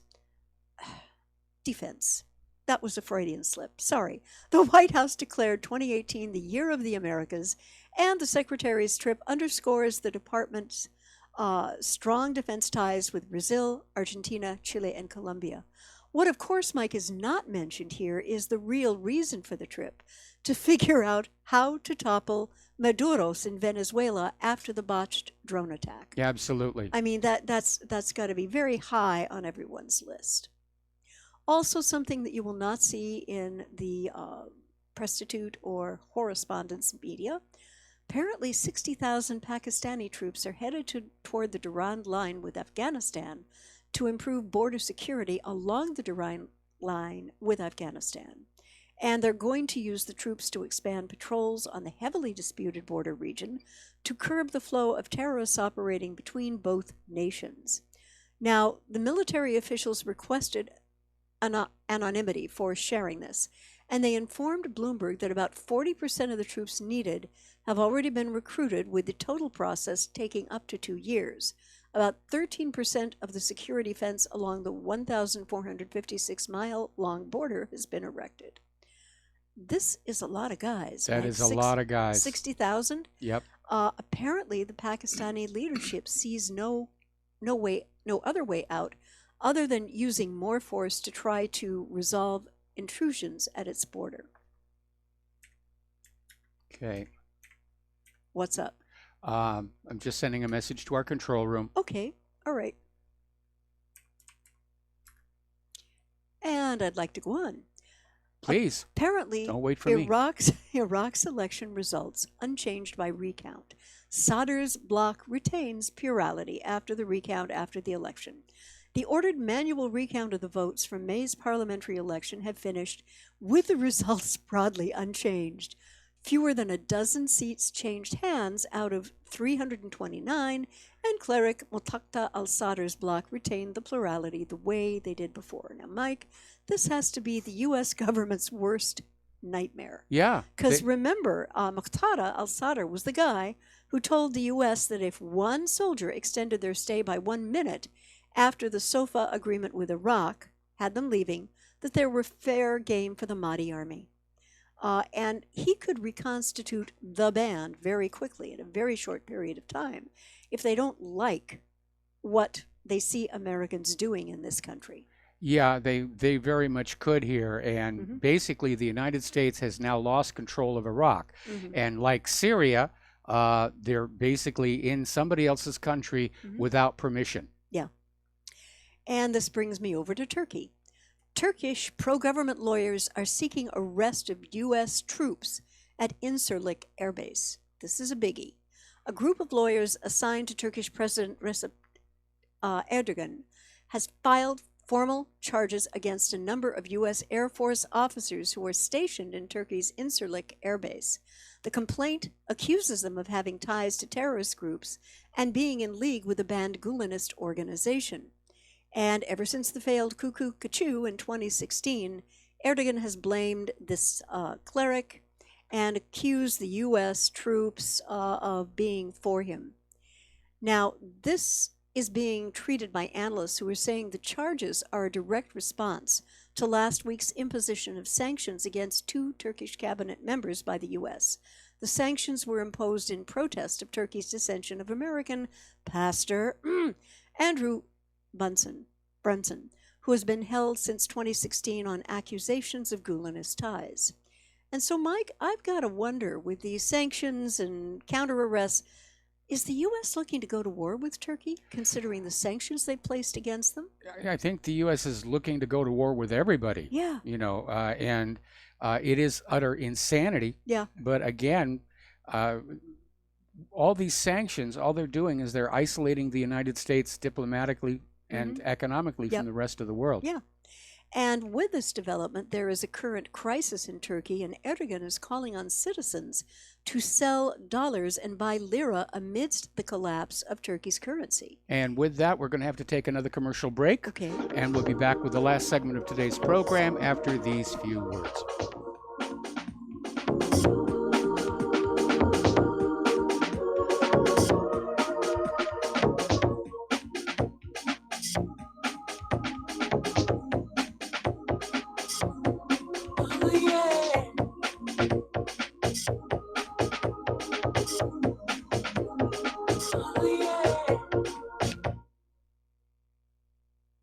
Homeowners, are you in foreclosure, expecting to be served with a foreclosure lawsuit, or suspect your lender has coerced you into an illegal mortgage transaction?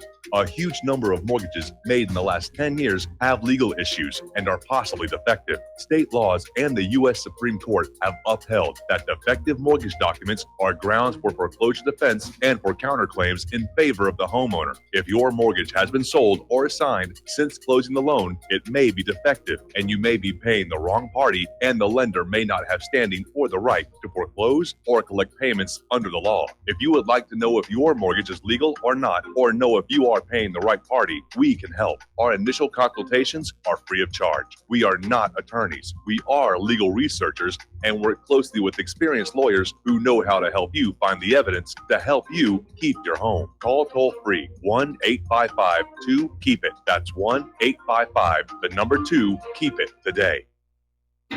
Without the right accessories, any guy can be off the mark. Whether you've invested thousands in your arsenal or you own a single trusted firearm, a visit to AROutfitting.com is in order. It's one of the finest online selections of tactical optics and AR parts and add-ons, like EOTech, quick target acquisition with no peripheral loss. Browse the full range of Nikon scopes and binoculars. AROutfitting.com can illuminate your world with Streamlight gun-mounted lights from keychain to large handhelds up to 1,100 lumens. Find some stability with Battenfield Tactical Bipods. Airoutfitting.com has CMMG gun parts, barrels, assemblies, handguards, part kits, and more. Plus mag-full clips and magazines. I know I've got you excited, so take a breath. Head to Airoutfitting.com. The site's super easy to navigate and features a ton of technical info, including links to manuals. We also welcome vendor and manufacturer inquiries. Remember, if you don't see it, we can get it at AROutfitting.com.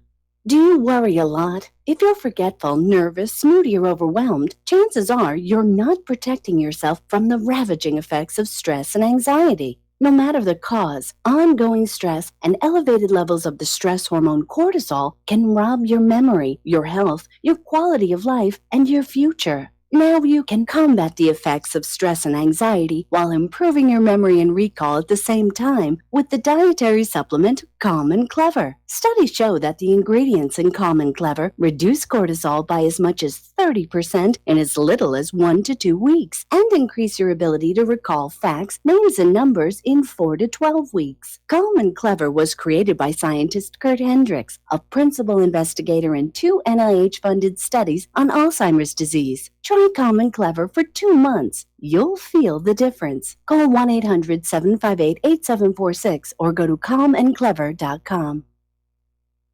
What this country is coming to, I sure would like to know. If they don't do something by and by, the rich will live and the poor will die. Doggone, the panic is on.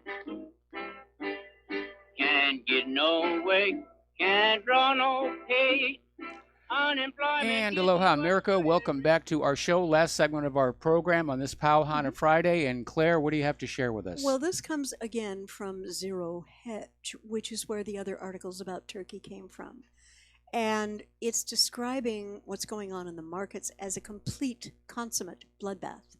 And emerging markets are collapsing as Turkey tantrum spread. And through July, many side sell analysts saw the stability in EM assets as a sign that the worst was over and encouraged investors to pile back in to take advantage of the blood in the streets. But as one of the veteran EM traders in Brazil explained to Zero Hedge this morning, this is a consummate bloodbath, adding that the liquidity has disappeared and as spooked retailers pile out of the ETFs that their advisors were saying were no-brainers, the pressure in real markets is explosive. And apparently it really is a bloodbath. Well, and, as I mentioned earlier, our own stock market did not do well today. No, they didn't have their traditional Friday happy ending. And apparently Turkey's agony explodes as Trump doubles steel aluminum tariffs. And it's one of those moments when you thought nothing could get worse for Turkey's economy. While watching the collapse of the Turkish lira and sensing that perhaps Erdogan's end is near, President Trump blindsided the NATO member with a tweet. Not an official document, but a tweet nonetheless, announcing that he is doubling Turkey's steel and aluminum tariffs by 50% and 20% respectively. Why? Because he said our relationships with Turkey are not good at this time. Well, you only tried to get rid of him a few years ago here. Yeah. And it looks like the pressure is going to be ongoing. Getting back to Europe very briefly, as anti-open borders populism spreads, apparently Merkel and Macron's polls numbers right off the cliff. Apparently, German Chancellor Angela Merkel and French President Emmanuel Macron are now faced with their worst public approval ratings hitting record lows as conservatism and populism spread throughout the European Union. And Mike, this is a no-brainer. The German and French people have had quite enough of the results of unrestrained, unvetted immigration, which has been brought to their respective countries. Yeah, they absolutely have. I mean, it's a mess, and we're seeing the start of the pushback here. Mm-hmm, yeah. And a last story about President Obama ignoring genocide in South Africa. Now, he leveled Libya and lynched its leader, and people in government not concerned. They knew with certainty that Obama was destroying lives irreparably out of the goodness of his heart. So when he became the uncrowned king of the killer drone murdering Pakistanis, Afghani, Libyan, and Yemeni citizens in their thousands, that too, to his acolytes, was justified and minimized and concealed. In June of 2008, Obama marked his election as the moment when the rise of the oceans shall begin to slow and our planet will begin to heal. Well, unfortunately, we're out of time here. The music is now starting. Okay. And so we have to head on off and got to do the laundry. Yeah. And so stay tuned for John Stadmiller. Yes. I'm sure he's got a lot of interesting things to share with you. Please take what you are learning here, share it with everyone that you know, write letters, email. Unfortunately, that's starting to be filtered, apparently, according to this article that got sent to me. SneakerNet, just talk to people. It is up to us to keep the truth flowing against a corporate fascist government that is determined to go back to the world where we're buried in lies. We'll be back on Monday. Aloha, America.